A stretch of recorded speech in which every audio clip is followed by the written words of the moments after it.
He was a hero but despised by colleagues and the public just because he killed a villain to save a little girl.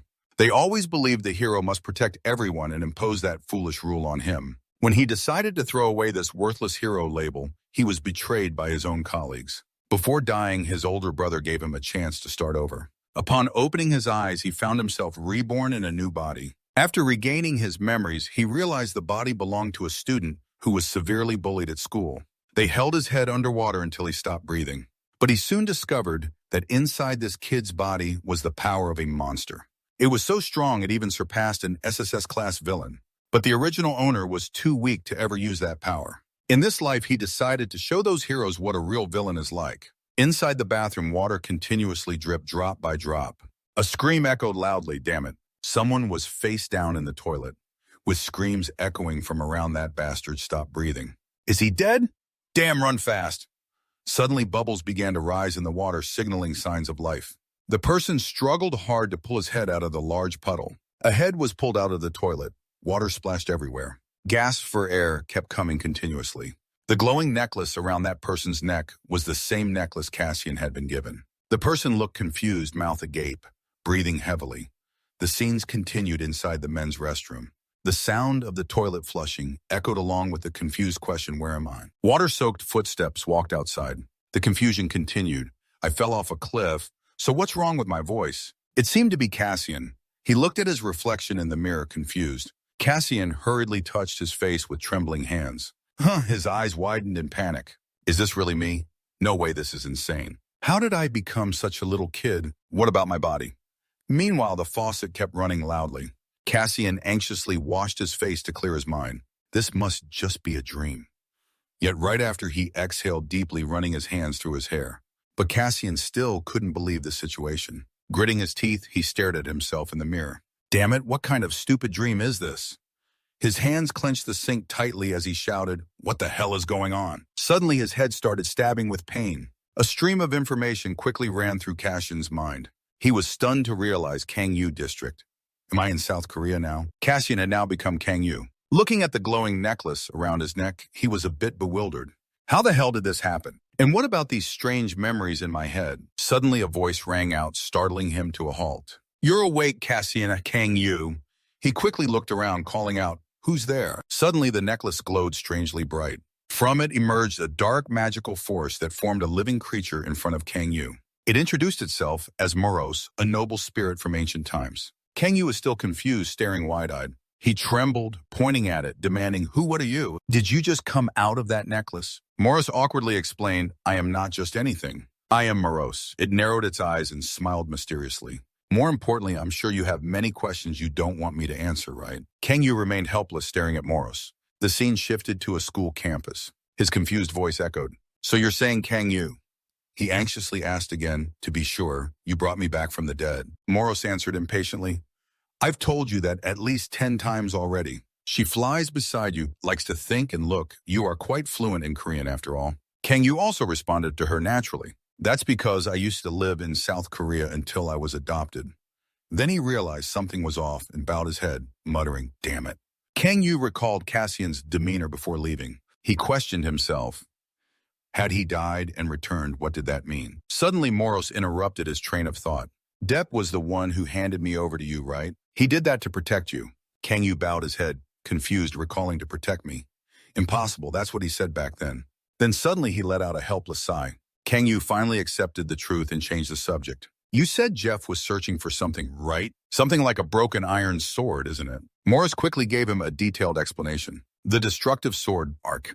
Even its origin was explained in detail. That sword was created long ago during the Mythical Age War.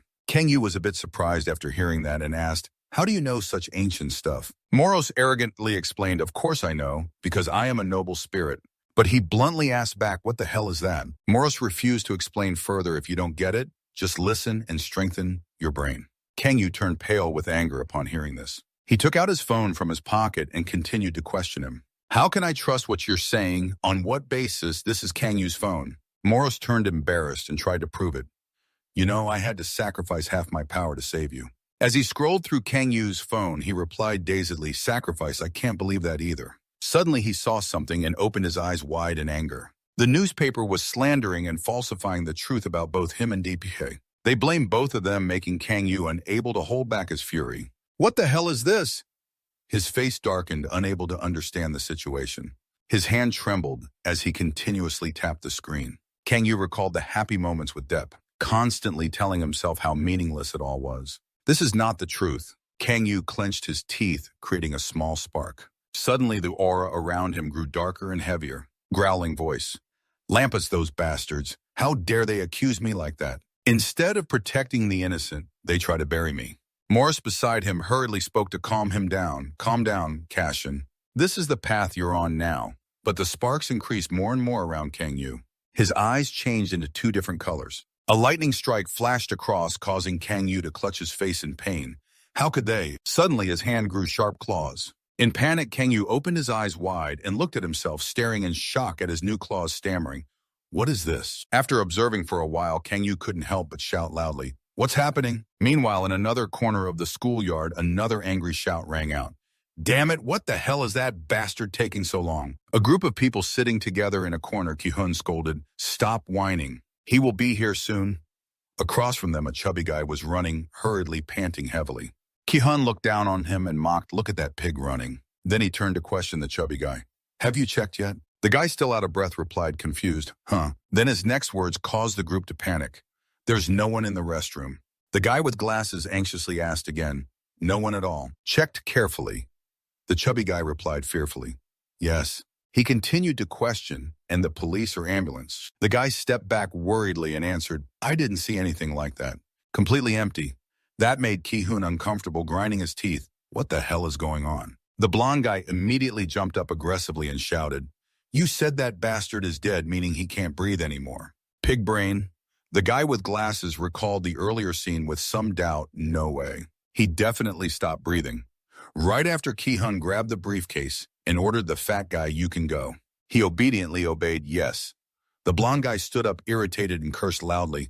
Damn it, because of that bastard, I almost had a heart attack. What's with the slow reaction? Ki-hun poked the straw into the milk box and soothed. It's fine. That's enough. Since that dog didn't die, that's actually good, right? The blonde guy then turned to look at him and asked, So what are you planning to do to him? Ki-hun sucked on the milk abruptly and replied, What do you think? He lightly licked his lips, smirked and said, I'll make his life go up and down once again.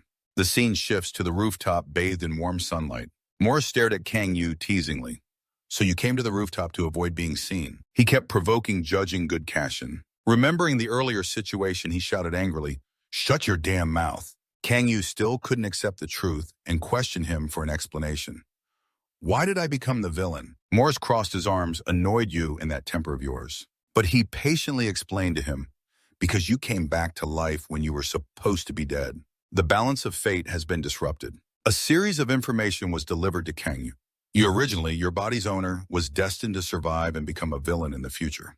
In fact, a disaster-level latent villain. However, Kang Yu still couldn't accept this truth and shouted, Wait! His eyes widened in confusion. Disaster level. Kang Yu couldn't believe it and asked again, Are you saying because I came back to life, I inherited that damn fate of his? Morris quickly confirmed it precisely. Suddenly, Kang Yu laughed scornfully. He seemed a bit crushed, leaning against the wall.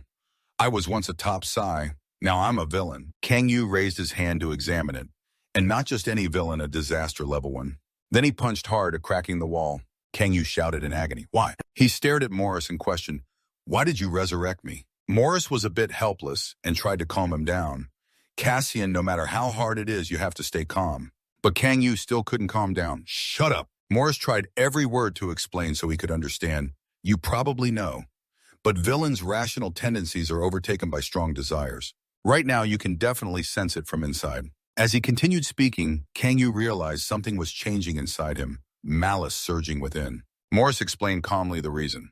At that moment, I was still controlling it, but because your anger kept growing, the malice might get out of control. And this truth made Kang Yu unable to accept it, shouting loudly, Stop! That's enough!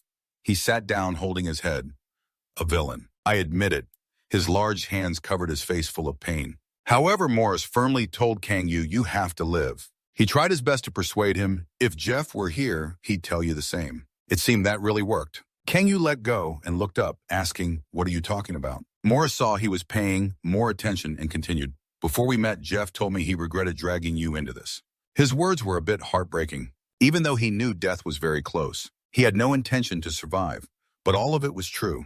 Instead, he held on to that one chance to survive and left it for someone else. Morris delivered a final blow to Kangyu's psyche, so don't let his choice go to waste. Under the clear blue sky, his name was called once again Cashin. Morris stared at him and advised, "You need to stay calm just like you are doing now." Kangyu angrily shouted again, "Don't give me orders anymore." Morris, confused, snapped back, "So you don't want to go back to being human?" After thinking it through, Kangyu replied, "I'll make things a bit quieter." Kangyu quietly called out, "Hey, you there?" Morris, annoyed, introduced himself. "Not you there. I'm Morris, a noble spirit." Kangyu asked darkly, "Exactly what are you? And don't give me that nonsense about being a noble spirit." Morris teased, squinting, "You interested?" He immediately shouted back with certainty, "Of course." Looking down at the schoolyard below, he probed, "If you're strong enough to come back from the dead, then let me finish." Morris cut him off. "Once you find the sword of destruction, you'll naturally realize it." Kangyu sighed helplessly. That rusty sword. Then he leaned against the rooftop railing, pondering, maybe that scrap metal, not the sword of destruction, is connected to Jeff's death. Morris added, "I believe so." Suddenly, a loud shout caught both their attention. The loser Ki-hun and his gang approached, provoking Morris. He sneered contemptuously. "Seeing you alive actually makes me damn happy." Inside the school, which was very quiet, suddenly a passerby caught all the girls' eyes. They looked toward trainee Psyker, whispering, "So handsome, oh my God, seriously. This is the first time I've seen anyone like him." That person is Psyker class, Psyker fire attribute rank, undecided. Kimu-chan, though, being admired like that, still walked calmly. Suddenly, he received a call from Senior Lee De-wong. Yu-chan calmly asked, "Yes, Senior Lee De-wong-nim, what's up?" The two continued talking amidst whispers and chatter from those around about it. Suddenly, his gaze flicked past something, and he squinted. Yu-chan looked up through the window. Observing then as he left, he said to the caller, "I'll call back later." On the rooftop, Ki-hun and his gang were blocking Kang-yu's way. He stood silently watching them without making a move. Suddenly, unpleasant memories flooded Kang-yu, making him uncomfortable. He glanced at Morris, who understood and reassured him, "Don't worry, no one sees me except you." Suddenly, Ki-hun across shouted, "Damn it, I'm speechless here." His henchman angrily pointed at Kang-yu, thinking, "I have to suffer because of that idiot over there." Ki-hun pulled out a cigarette and called to him, "Kang-gu, you're still stupid, huh?" His eyes filled with hatred. "If you're not dead yet, you'd better report back. Who said you could sneak up here and hide?" To their surprise, he provocatively shouted back, "You done barking yet?" Kang-yu was silent, unreadable. "Right now, your ass must be feeling real uncomfortable." He cracked his knuckles, ready to fight, threatening, "I'm not too thrilled about messing with kids, but I think you've been taught well enough." Moros suddenly reminded him, Cassians, even without transforming, have physical abilities far beyond normal humans. "You should restrain yourself or else," not letting him finish, Kang-yu impatiently cut in, "Got it." One of Ki-hun's henchmen stepped forward like a real dog. He clenched his teeth and threatened him. "What did you just bark? Finally got bitten by a mad dog and lost your mind, huh?" Kang-yu's eyes sharpened as he faced him. Immediately, the henchman's eyes widened with anger, and he raised his hand to hit Kang-yu. "Look down, you bastard." But right after Kang-yu powerfully kicked him in the face, the henchman didn't have time to react. Ki-hun and the other guy looked stunned, not knowing what to do. Kang-yu calmly took a defensive stance, ready to continue. The henchman collapsed, leaving the two others frozen for a long moment. Ki-hun widened his eyes in fear. What the hell did that loser just do? Finally, the last henchman reacted and swung his club forward. "You dog, you're dead meat now." Kang-yu quickly responded to him. He stomped his foot hard on the ground to gain momentum. Immediately after, he swung his hand up to catch the other guy's stick. With his other hand, he pulled back and punched him. After taking the full punch, he was knocked backward. Ki-hun was stunned, again staring at the blonde guy dragging himself on the floor. Ki-hun felt scared and looked at the other guy, who had no words left. One hit, two down. After dealing with him, Kang-yu turned to Ki-hun and threatened him, causing him to step back repeatedly. "Have you ever felt guilty for bullying others?" Kang-yu pressed on, demanding, "Why aren't you answering?" Ki-hun suddenly laughed eerily. What's guilt anyway?" He screamed at him like he was going mad. "Seeing you losers acting like that makes me want to puke." Kang-yu's face darkened more and more with those words. "You think poisoning a few weaklings lets you act all high and mighty? I bet you don't feel any guilt at all." He spoke up to warn him, "In that case, you deserve a few punches." Kang Yu clenched his fist and raised it to threaten. After taking these hits, I'm sure you'll feel guilty. The two stood facing each other on the school rooftop. Kang Yu took a fast run forward. Ki-hun also raised both hands into a defensive stance. In a moment, they charged straight at each other without mercy. As Ki-hun's punch swung forward, Kang Yu ducked to avoid it, letting it pass over his head. Then he looked up and punched him hard right in the face. Ki-hun lost balance and fell backward. Kang Yu didn't stop and continued to swing another punch at him. This time, the knockout punch hit him straight in the stomach, making Ki-hun helplessly roll his eyes. He opened his mouth to scream, but no sound came out. Ki-hun clutched his stomach in pain and dropped to his knees. Only then did Kang Yu feel satisfied and stop staring at him. He stepped closer and disdainfully asked if he felt any remorse yet. Ki-hun trembled in pain but still boldly cursed back, "Fuck you, asshole." Hearing this, Kang Yu grew even more fired up, grabbed his collar and threatened, "I've held back so far, but that's not enough for you, huh?" His eyes darkened as he stared at him. "I'm going to beat you some more." Feeling Kang Yu's intense killing intent, Ki-hun gradually became scared. Suddenly, someone stepped in from behind to stop him. "Don't you think that's enough?" Yu-chan casually put his hand in his pocket and looked at the two of them. Ki-hun's eyes widened in fear as soon as he saw him. Kim-woo-chan, calm and unhesitating, threw him off balance and stepped forward to argue with Yu-trang. "Who are you, and why the hell are you interfering in someone else's fight?" He asked coldly. "What do you gain from fighting someone who's not your match?" Ki-hun heard this and blinked in confusion.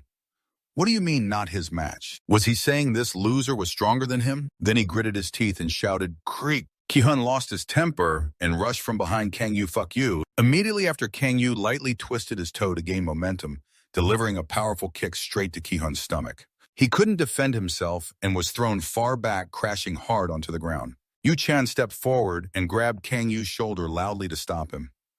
"I said that's enough." However, Kang Yu couldn't stay calm and spun around to glare at him. Yu-chan seemed a bit stunned by the situation. Yu-chan then delivered a straight punch to Kang Yu's stomach without mercy. Still, he was somewhat surprised by what was happening. Yu-chan blocked Kang Yu's attack with both hands, then swung another punch toward him. Yet once again, Kang Yu missed every strike. After gaining momentum, Yu-chan raised his leg to fight, landing a hook kick straight at Kang Yu, but he quickly dodged. Kang Yu dodged each attack while frowning and exclaiming, "Too fast." Moro shouted anxiously, "Cassian, he's a psyker!" "With your current condition, fighting would be really tough." Kang Yu heard the voice and immediately stopped looking over. "What?"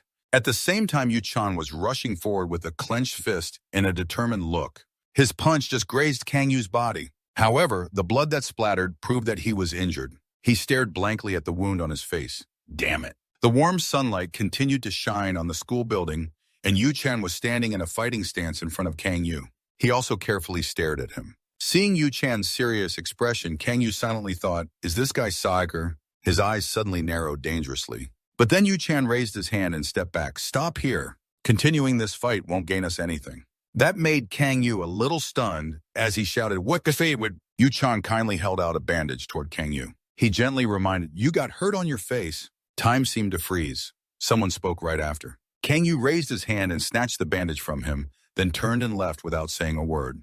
Yu-chan calmly watched his back as he walked away. Looking at the thugs lying flat on the ground, he felt a bit annoyed inside 1 against 3. "I didn't know there were people like that in this school." He glanced down at his own hand. Yu-chan's arm suddenly ached with some pain. The scene shifted to a large building near the school. Kang Yu had gone to PC Bang, a place with computers where you can do whatever you want. The inside of PC Bang was dark except for the faint lights from the computers. Kang Yu kept pressing the keyboard in front of him, staring at the words "access denied." He looked a bit helpless. "I don't have access rights. Looks like my member ID has expired." Kang Yu disappointedly put his hands on his head. "I expected so much, but in the end there's nothing." The scene shifted again to a tall building. Kang Yu was leaning against a wall and spoke. Morris, holding a hamburger, asked, "How do you know he's Saiker?" Morris was a bit caught off guard and asked again, "You mean the guy you bumped into on the school rooftop?" Before he could answer, Moros explained on his own. "When you linked with him, I could perceive him through the impact." Kang Yu suddenly lowered his head and sighed. "That ability is useful, thanks, Moros." "Don't be humble, it's nothing." Then Moros continued explaining, "If we use the appraisal eye, we can get much more detailed information." Kang Yu seemed unfamiliar with that appraisal eye. "You know, something like that exists." So Moros tried to explain more. "Because I am a noble soul observing and researching the world's knowledge carefully." The conversation paused briefly, then Morris lowered his voice dangerously and asked Kang Yu, "How do you plan to transform into a villain? If you need to use power in the future, now is the best time to discover your abilities." He felt a bit bitter, not knowing how to answer. Morris noticed his expression and broke the silence. "I guess you don't want that, right?" This time he replied quickly, "Of course not." But then he crumpled the paper in his hand and made up his mind, "But I will try." His face showed a bit of helplessness. "Because I have nothing to rely on except this villain's power. What should I do?" Morris was ready and said, "Becoming a villain means losing control over your desires and emotions." Kang Yu grumbled casually, "Sounds complicated as hell." Morris's eyes narrowed slightly. "In your case, your rage seems to be growing." After hearing that, he clenched his fist. Rage. Bad memories quickly flashed through his mind. Kang Yu roared angrily, seemingly out of control, shouting repeatedly, "Lampas! You sons of bitches! I'll kill you all!" Morris was shocked by the situation and yelled, "What are you doing, Kang Yu?" Once again he shouted right in his face, angry, "What else?" Morris was a bit helpless at Kang Yu's innocence. "No need to shout like that. I just meant to tell you to imagine it in your head." Hearing that, he immediately felt embarrassed. "Why didn't you say so earlier?" The sky was clear blue with a bit of golden sunlight covering the entire city. On the main road, a car was speeding, and inside that car, a voice was heard. The villain's name was Blaster. He was a crazy madman, obsessed with blowing things up and seeing it as a work of art to admire. Yu-chan pointed at the tablet screen and commented that it seemed he had already passed through Incheonport and entered illegally here, and someone had seen him appear in Gangnam District. His eyes showed a bit of worry. Just Blaster alone caused 102 casualties. That's quite a lot. The person next to Yu-chan was leisurely eating the food in his hand, chewing noisily, while adding that this guy's solo fighting ability wasn't anything special, but since he could create explosions, he was quite a problem. "This is Psycho, a B-rank physical attribute knight." De-Yuong stuffed a mouthful of food, making his voice even louder. His personality was pretty rotten and strange. "If you ask, I would give you a general case, but Yu Trang was silent because aside from destruction, what else do those villains like?" His eyes were full of danger. They were nothing but antisocial criminals, people who couldn't control their emotions and desires. We have to root them out before they act. Then De-Yuong suddenly turned to ask him, "Do you know every time you talk about those villains, your face looks really scary?" But Yu-chan calmly replied while looking at the tablet, "Psyker's mission is to follow the call of justice. I'm just saying what needs to be said." De-Yuong just sighed lightly and smiled, driving while sarcastically telling Yu-chan, "I'm the one who has to worry about this so-called call of justice. You just focus on supporting me. You're still an apprentice." After hearing that, he just glanced at him without saying anything. The scene shifted to a place with many tall buildings. Kang Yu was standing leisurely in front of a system screen. Morris explained new things to him. "This is your status. This window is open by the eye of judgment. The system is displaying all information about you. Name Kang Yu special, attention to disaster, type villain of dark attribute, anger expression, activated, main skill shadow sword, self-healing." After reading, Kang Yu gently sighed. "Looks just like in a game, huh?" Then he suddenly noticed something surprising and asked, "Shadow sword and self-healing, really?" Morris quickly answered his question. "Those are skills you can use right now." Morris continued to share an interesting fact. "Thanks to self-healing, the wounds on your face heal faster." Kang Yu immediately looked at his face with a really surprised expression, then raised his hand, staring at it, asking, "Will my hands and feet grow back if they get cut off?" Morris didn't hesitate to explain something like that. "This power of yours is limited by the amount of mana you have at each moment." Kang Yu continued with his treasury of questions. "What about the hidden skills?" Morris had to explain more carefully. "Those are powers you haven't shown, yet we only reveal them when you get stronger." Looking at the stats on the screen, Kang Yu shouted angrily, "Wait, mana points are 300. When I was a psyker, my points were over 1,500. Then he calmed down and sighed deeply in disappointment. "Compared to disaster rank, this is a bit." Morris just gently looked over and explained continuously with narrowed eyes. "Disaster rank is based on your potential. Have you heard people say human potential is like raw diamonds, right? Basically, whether you become a stone or a diamond depends on the amount of training you put in." Kang Yu didn't care about that and pointed at the screen, asking again, "This eye of judgment skill besides me, can you use it on others?" Morris had to answer, "Of course, but remember my daily limit is 3 people only." Hearing that, Kang Yu asked further, what happens if you use it more than 3 times? Moros thought for a moment, then recalled, I think that happened when I was still with Depp. If I'm not mistaken, after overloading, I slept for half a day. Kang Yu immediately became pensive for half a day. Then Moros, seeing that he seemed to be planning to do that, spoke up to correct him, telling him to carefully check his main skill.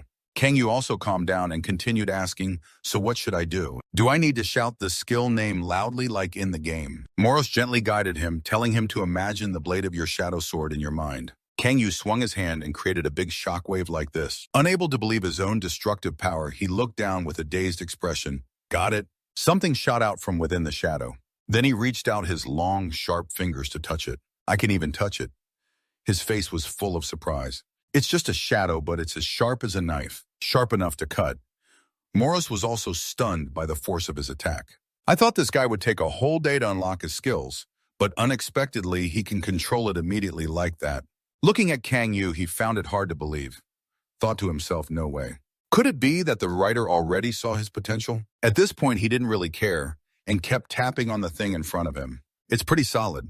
Maybe I can use it as a shield. Morris saw him getting distracted and reminded him. Remember now that you're a villain, you can create your own outfit and combat weapons. But Kang Yu felt that it was a bit unnecessary. I know that already. Right after he created himself a set of clothes. That was pretty fast. All right, that's good enough. Morris squinted and evaluated. Your fashion sense looks terrible. Looks awful as hell. That embarrassed Kang Yu. Shouted, shut up. The sky gradually turned the red of sunset. Morris trailed behind Kang Yu. The sun is about to set. Where are you still planning to go? He replied calmly, going home. Kang Yu knew he was curious and spoke up first to explain. Kang Yu also has a family. He thought silently about Kang Yu's memories. Although his parents are gone, he lives with his sister who is working. Morris asked, surprised, so you're going to see her? He quickly answered, of course. While walking, he explained to him, although fate destined him to be a disaster-level villain, he cares a lot about his sister. Morris looked at him confused. Are you feeling guilty? Kang Yu heard that and became even angrier. Didn't you say that because I possessed the body he had to die? His loud shout made the people around uncomfortable. Is this guy crazy? Then a loud noise erupted, accompanied by blinding light. Kang Yu was stunned by it for a long moment. The surrounding people were terrified and ran away in panic. Kang Yu opened his eyes wide, looking at the emergency situation.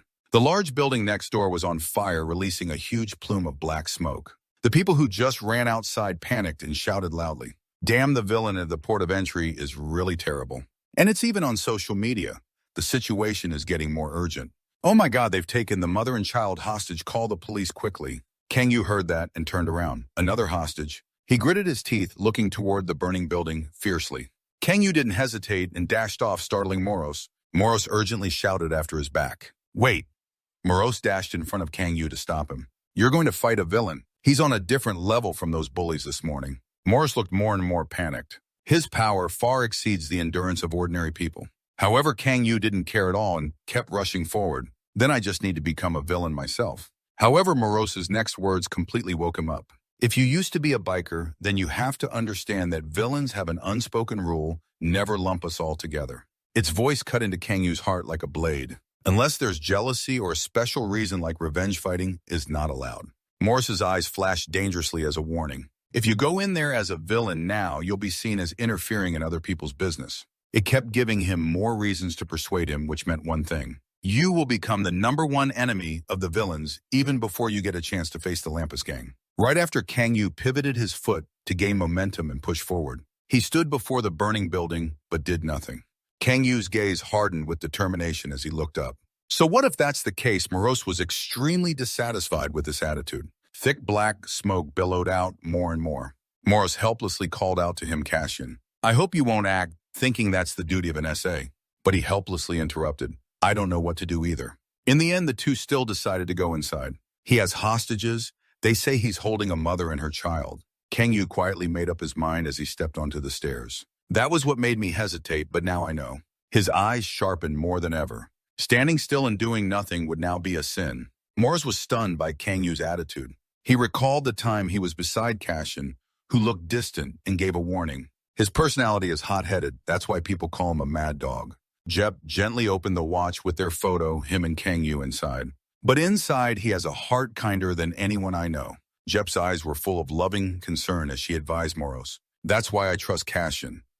Watching Kang Yu's hurried steps, Moros thought to himself, I chose Cassian and Cassian chose me. He hurriedly ran up above. Remembering Cassian's warm smile, Moros made up his mind too. If things are already like this, what else can I say? Then he shouted loudly at Kang Yu to remind him. Transform quickly, Cassian. I'll support you with all my strength. The building was increasingly filled with black smoke and flames. Inside, the space became devastated. A shadow lay on the ground covered with debris and trash scattered everywhere. No one cleaned up. The stuffed bears displayed in glass cases were shattered. In a corner of the room, trembling pleas echoed. Please don't do this to us. A bomb was held tightly in someone's hand. Then Blaster approached the two hostages with a dark laugh. Oh, poor things, don't cry, ignoring their trembling and watery eyes. He kept speaking continuously. We do this so everyone can enjoy some fun. You shouldn't cry. Blaster moved closer, making the two hostages tremble violently. Say hi and smile brightly. Then he grinned weirdly right in front of them like, it's me. This is Blaster, a C-rank villain, a fire attribute arsonist. Currently, Yu Chan's car is parked at a gas station. He leaned back against the car full of worry. Then Yu Chan slightly rolled up his sleeve and saw his arm was bandaged. He recalled earlier when he fought Kang Yu. I was a bit careless, Yu Chan thought regretfully. His phone in his pocket was vibrating, and thinking back, he realized he still didn't know that guy's name. He answered the call. Hello, Kim Chan-yu speaking. Suddenly, something shocked Yu Chan, making his eyes widen. At that moment, De Wong was on the phone flirting. Sorry, baby. I'm working right now, but next time, I'll take you out for a really nice meal, I promise. He's still joking around. I'm serious, you're my only sky. I have to go now. Bye, little darling. Yu Chan turned to look at De Wong and replied, the guy on the other side just went into the bathroom, now he's coming out. Then he stepped closer and gave a brief explanation to De Wong. Senior, there's an urgent call. He panicked a bit and shouted something. Yu Chan's eyes grew serious, reminding Blaster that he's here. Inside the building, little Blaster was still casually chatting with the hostage. The kid saw 5 colored fireworks explode high in the sky. Never before the boy was so scared of that guy, he was on the verge of tears trembling all over. The guy looked up at the sky and exclaimed, oh God, such an incredible view. And I haven't even seen it yet. What a tragedy. Then Blaster reached out to gently touch the boy's cheek to comfort him, but also said there's no need to be sad. He gave a twisted smile and said, I'll show you something even more beautiful than that. Blaster paused a moment, then turned to look at the woman wrapped with a bunch of bombs, laughing maniacally because of the blood and flesh of this beloved mother. His eyes looked as big as a demon's. Blaster's terrifying scream made the child unable to bear it and sob out loud. We're going to explode together with the magnificent fireworks. He stood up and hugged himself, laughing loudly. I'm starting to tremble with this indescribable excitement. Then Blaster reached toward the terrified mother beside him and threatened, should we start with the 2 arms, then the legs? Because I have to save your head. As a keepsake, your chest and neck will be the last parts. Suddenly, the entire building lost power and was plunged into total darkness. Blaster's eyes flashed with malice. Then he suddenly gave a sinister smile, looked outside and sneered, I think we have company. Welcome. A bunch of bombs had been attached by Blaster on the stairs leading up. Don't be shy. His hand had already accumulated a considerable charge as he taunted, show your face here. The other person quickly responded, all right. Suddenly, from behind, Blaster Kang Yu kicked and smashed the glass door to rush inside. Blaster was caught off guard and turned his head roughly. Immediately, a heavy punch landed right in the middle of his face. Blaster lost momentum from the punch and was thrown a long distance. Everything became a mess with dust flying everywhere. Kang Yu's eyes flashed with murderous intent, staring at him. Then he turned to Moros and asked about the hostage. How is it? He quickly reported the situation. Both are fine. Suddenly, the situation changed once again. Looking down at the bomb strapped to his stomach, Moros panicked and shouted, Cassian, the bomb on your body is shaking violently. The mother and child tied up were also stunned. Morris's eyes widened fearfully. Kang Yu quickly jumped up. He tried to get away from the mother and child as far as possible. Kang Yu finally got out of the building. Immediately after the bomb exploded, the sound echoing everywhere. The people below, witnessing this scene, were terrified, shouting loudly, something just exploded, when will the police arrive? What about Psycho? Meanwhile, inside the building, the ground and walls cracked and scattered. The glass windows inside also completely shattered after the big shock. Blaster was furious, his whole body trembling, moving outside. He curled his lips into an amused smile. Come in, no need to knock. Blaster grew more excited, wiping the corner of his mouth. Who the hell is this bastard? But he's definitely not a refined, civilized Hanoi person. He looked down at the pile of torn stuffed animals and sighed. I could have played with more fireworks, but sadly he reincarnated too soon. Then Blaster shifted his attention to the hostage beside him, but it didn't matter because tonight he created a detonator ball in his hand and laughed loudly. You two are the real center of attention. Blaster raised his hand, ready to throw down the destructive bomb. Suddenly, a large cut slashed blood, splattering everywhere. Blaster's arms seemed to have been severed. The bomb fell to the floor. He held his arm in pain, screaming. A strong blast of energy came rushing from behind him. Blaster quickly reacted, turning around and gritting his teeth in anger. Kang Yu still punched him powerfully, just like the very first time. Dust and smoke flew everywhere, blocking all sight. Blaster lay in pain on the floor, gritting his teeth, his hands still crackling with electricity. Immediately after Kang Yu quickly grabbed his wrist, I knew it would be like this. His entire body was covered in armor without a single scratch. Kang Yu raised his hand threateningly to punch down. You think I'd fall for your trick twice. Then he unleashed all his anger into a heavy punch to his face and shouted, You son of a bitch! A series of punches kept raining down on Blaster's face, which was almost completely distorted. Kang Yu kept punching him relentlessly. It seemed like he could no longer control himself. Kang Yu turned into a demon wearing a contemptuous smile and kept striking. Morris kept shouting Cashin, but he still frantically punched without stopping. Morris widened his eyes, trying desperately to call out Cassian. Finally, Kang Yu stopped. His eyes were stunned when he heard Morris repeatedly calling him, You finally listened to me. Kang Yu tightened his fist in shock, looking at Blaster's gun, lying motionless before him, blaming himself. Damn it! What the hell just happened? Kang Yu couldn't believe it, looking at his blood-stained hand he had just... Morris quickly explained to him, You were in an uncontrollable frenzy just now. Kang Yu listened, still stunned. Your emotions were clouded by darkness, and it exaggerated your instincts. He thought about Blaster's terrifying state and explained to him, If you don't regain control of your emotions, you'll become a madman who only cares about satisfying your own desires. Suddenly, Kang Yu shouted irritably, Enough. Kang Yu held his face helplessly. Damn it. He gritted his teeth, unsure of what to do. Morris hurriedly asked, Are you okay after that explosion earlier? But Kang Yu quickly stood up. I'm fine. I have to take care of the hostages first. The floor was littered with stone fragments and debris as Kang Yu approached the mother and child tied to the chair. He stared at them, confused, for a long moment. The mother and child trembled fearfully as he approached. The police finally arrived below the building. Blaster's body was found and taken away. Dewang, standing nearby, called to report the situation. Yes, both hostages are safe now. He kept exchanging information with the person on the other line. We should keep observing, but it's appeared now. A turf war between villains. While they were discussing, Yu-chan picked up a teddy bear to examine it. According to witness information, it's a villain with unclear humanity. He stayed silent for a long time, lost in thought. Looking at the torn teddy bear in his hands, Yu-chan felt a bit uncomfortable. Kidnapping a child. They said a villain saved the hostage. What his eyebrows slightly furrowed, only death is fitting for those villains. Suddenly, a curious voice spoke up beside him. They say the hostage was saved by a villain. The two police officers openly discussed, although I heard it myself, it still sounds fake. Many witnesses saw it happen. Seeing that, Yu-chan stepped forward and advised, Sorry to interrupt your conversation, but please don't reveal what you just said to anyone. Before he could finish, someone called him from behind. Yu-chan was wearing a wristband, still holding his phone while talking, but was given an assignment. Go secure the CCTV footage in the first floor staff room. I'll join you there. He quickly stood up to take the order. Understood. Yu-chan's eyes fell once more on the teddy bear in his hands. Then he decisively threw it onto the messy floor beside him. The sky was pitch black, covering the entire city. Kang Yu stood under the light, looking up. The fearful, tearful faces of the mother and child filled his mind. Please save us. Please, please. Kang Yu sat on a bench, sighing in pain.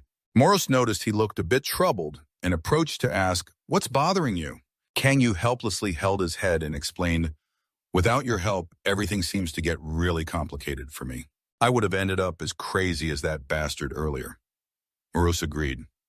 Yeah, it was almost a disaster. He wearily leaned back in his chair and looked up at the ceiling. Am I really a villain? Suddenly, the phone next to him rang. Kang Yu quickly picked up to check the situation. Morris curiously moved closer. Who is it? After checking, he quickly answered Kang Yu's sister. She said, Dinner is ready. You should come home early to eat. He continued to ask, so you're going home then? Kang-yu didn't know how to respond. The scene shifted to a high-rise building. In the staff room, Dae-woong bent down to examine something and made a confused sound. He watched the replay on the screen puzzled. Who the hell is that guy? It was footage showing Kang-yu rescuing the hostage. Dae-woong was a bit doubtful. Is there something wrong with my eyes? Someone nearby quickly reminded him, whether you believe it or not, he's the one who saved the hostage. Dae-woong became interested and turned to ask Yu-chan, this isn't some hidden camera show, right? He heard that and didn't know how to answer. The scene shifted back to the apartment complex. In room 701, Kang-yu stood in front of a table full of food. He bent down to pick up a note taped to the table to read. It contained instructions: reheat the rice, put the stew in the microwave, and then eat. I bought some fruit to keep in the fridge. Yuri playfully left a drawing of herself and a note. I tried really hard to cook well today. Your cute and lovely big sister. That made Kang-yu recall his own past. He had been scolded. Cash in your late eating again. Ma, Kang-yu sadly lowered his head. Sorry, I was too busy playing. That woman didn't hesitate to turn away. There's no food for those who don't follow the schedule. Suddenly, someone brought him a loaf of bread. After realizing it was Dae-P, Kang-yu excitedly shouted, Brother!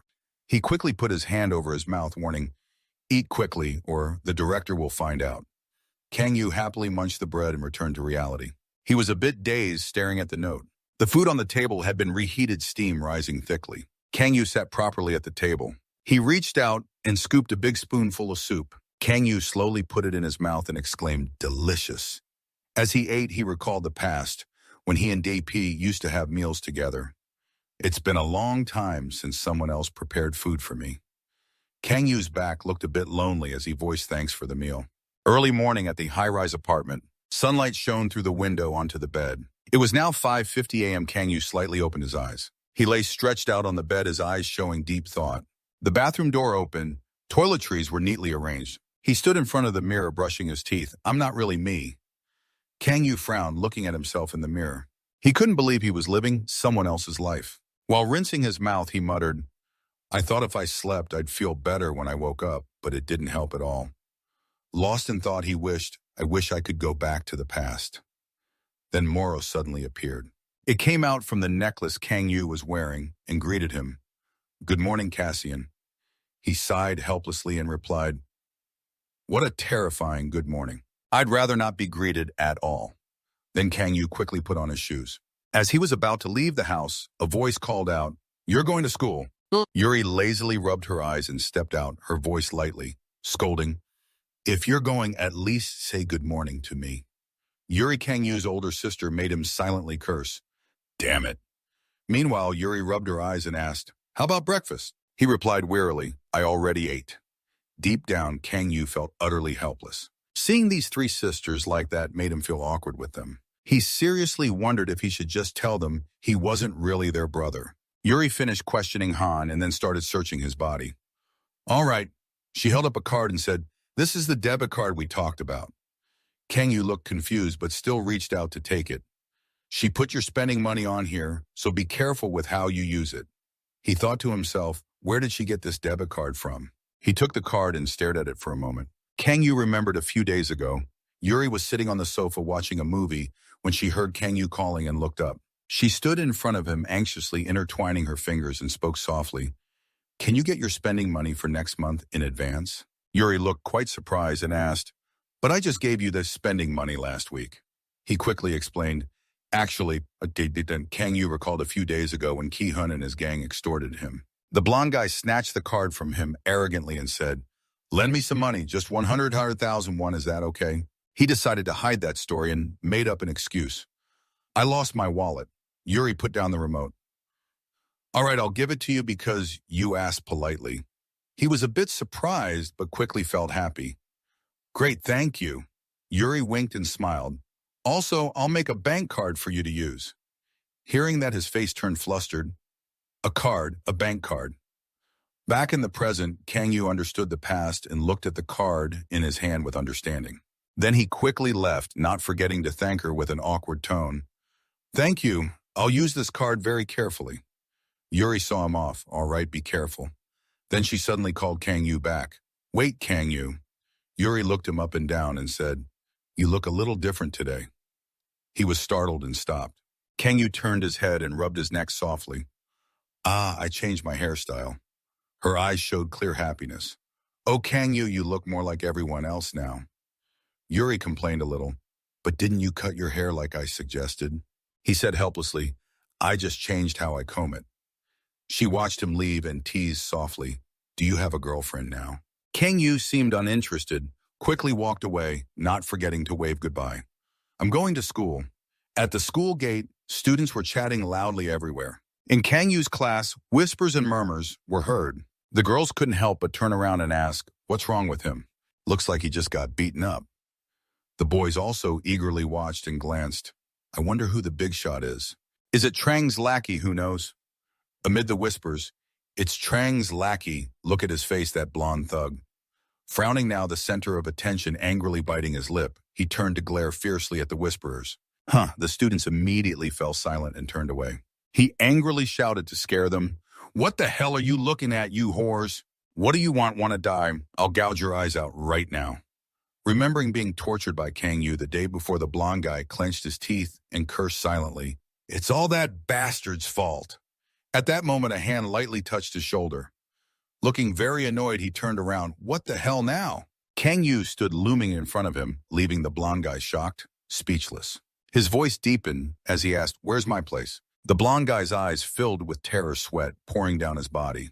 The blonde guy hung his head and pointed forward quietly. Up there." The students looked at Kangyu amazed.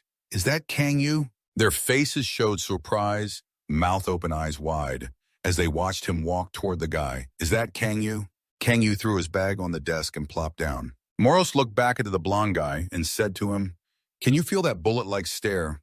He's staring right at you. It's scary." Sitting behind, he couldn't help but grasp his trembling hand tightly. Enemy, that bastard. Meanwhile, the students became noisy again. One suddenly shouted loudly, "A fight involving Villa Inn. No way, right here in this area." Another guy tried to explain, "I saw it myself, those Villa Inn guys really did fight. Joking I'd be a dog." An exclamation came, "Really, I'm with Moros." Looking at them, he said, "Seems like they're talking about you." Kangyu held his phone silently. The freckled guy's face turned fearful. "Damn, that's scary." The guy with glasses chimed in, "You know what? There's also a serial murder case." The other one kept going, "I heard a girl from our school was the victim." The freckled, pale-faced guy whispered, "I saw it on the news. They cut off all the limbs and drained all the blood. It's definitely done by the Villa Inn gang." Hearing this, Kangyu suddenly glanced up. "You know, I heard this case was caused by a villain named Scry." They all suddenly shouted, "Really? But Scry is the boss in the Villain Autonomous District in Gadam, right?" He fell silent, thinking, there's an entire Villain Autonomous District in Garden. The noisy chatter broke out again nonstop. "Have you guys heard about that?" "About what?" One in the group slowly recounted the scene. Scry was carrying a giant screwdriver, standing in the middle of the blood-soaked scene. "I heard Scry conducted some experiments on people." "Damn, that guy must be fucking crazy." They whispered harshly, "Disgusting, the damn enemy, swearing guy. I just hope those rotten villains go straight to hell." In a hidden corner of the schoolyard, Daegu laughed loudly. "That story is hilarious as hell." Kihun held a cigarette, reminding Daegu to watch what he says. He also held a cigarette, trying to hold back laughter. Being kicked by a loser like that, now even moving is tough, huh? Immediately angry, he shouted, "Shut up right now." Daegu giggled, waving his hand. "I'm just joking around, just for fun, bro." He stomped the cigarette on the ground, his face turning serious. "You mean we should team up to kill that guy?" The money bundle was pushed forward. "I can't just sit here and take the humiliation." Kihun firmly said, "I'll pay you properly." Daegu took the money and then turned to his underling, chuckling. The guy with glasses looked at the others, bowing their heads, thinking silently, Daegu's tight with Kihun. But he whispered to himself, "I don't want to get involved with that bastard." Seeing the money in his pocket, Daegu laughed uncontrollably. "You're really generous, huh?" He clapped Kihun on the shoulder teasingly. "Friends are just what you hit me. I hit you back twice." His eyes were filled with savagery as he said, "Just say the word, brother." Should I break his limbs or just kill him? At the end of the school day, laughter and chatter echoed throughout the hallway as Kangyu made his way home. "Want to go karaoke?" No more tutoring classes. Kang Yu turned around at the call. Wait. Yu-chan stepped toward him and asked Han, sorry, I don't know your name. How's your injury? Kang Yu pointed to the bandage on his face, coldly looking at him. Check it yourself. Morose looked at him in astonishment. Earlier in the bathroom, he saw him apply the bandage himself. Morose was very curious. The wound's healed, so why are you still bandaging it? Kang Yu mentioned to Yu-chan cautiously in case they met again, it would raise suspicion. Morose recalled and thought, that kid's pretty deep thinking. At that moment, Kang Yu asked back, what do you want? Planning to pay my medical bills. Yu-chan glanced at the shadow hiding and watching, then immediately replied, besides the hospital fees, do you want me to do anything else for you? Suddenly, Kang Yu's smile turned contemptuous. He turned and walked away indifferently. Yu-chan still asked, what's your name? Kang Yu waved and replied, Kang Yu. His face showed deep thought as Kang Yu had already left the school. The school gate was still full of lively chatter. See you later, I don't want tutoring classes. At that moment, Kang Yu frowned, clearly annoyed. Morose turned to him. That kid the priest, is he making you worried? Kang Yu didn't respond, so Morose answered helplessly. No answer means yes. Now Kang Yu spoke up. That kid's name is Kim Yu-chan. He has fire powers. He began to tell about Yu-chan. The kid's bright appearance could embarrass any idol. Good grades, good conduct, with a strong sense of justice. He won't let any bad guy off. He's the newest superstar among the priests. Morose was amazed and silent as Kang Yu continued to share what the internet says about him. He teased Kang Yu. He's a guy with everything. Are you jealous? Kang Yu ignored the teasing and kept describing his ideal model as someone with similar powers to himself, suddenly mentioning himself in the past High Priest Kasian Lee. Morose suddenly asked, are you the ideal role model for that kid? Kang Yu sighed softly, what is a rising star at the priest school like him doing at a regular high school like this? At this moment, Morose suddenly turned back, noticing the figure still sneaking around watching. The thugs were still lurking. Its gaze suddenly turned to disdain for these stupid, predictable kids. Then a voice from another line sounded. So how's everything going? The blonde thug gritted his teeth and answered, we're tailing him closely, no problems. I'll keep in touch from the school rooftop. At this point, Daegu held a cigarette and stepped over to Ki-hun, asking what he said. He smiled, looking at the phone, then replied, he said he's monitoring that loser. At least this time he's doing something useful. Daegu threw the cigarette away fiercely. Then let's move. What are we waiting for? He led his henchmen and Ki-hun marching forward with fierce determination. Let's go! The thugs followed Kang Yu through buildings and crossed a deserted street, their steps quickening. The blonde looked at him, turning into a quiet alley, and swore under his breath. He gritted his teeth in thought, radiating fear. What the hell is that bastard doing coming all the way here? Damn it! This road leads to the villain's territory. Suddenly, someone behind the blonde shouted, Hey, blonde! Panicked, clutching his chest and breathing heavily, he turned to look at Daegu, startled and somewhat challenged by his attitude. Is my heart about to burst out of my chest? Daegu looked at the blonde with a savage grin. What's your opinion? Flustered, he waved his hand. No, I meant Ki-hun. Then he finally spoke. Where's that loser?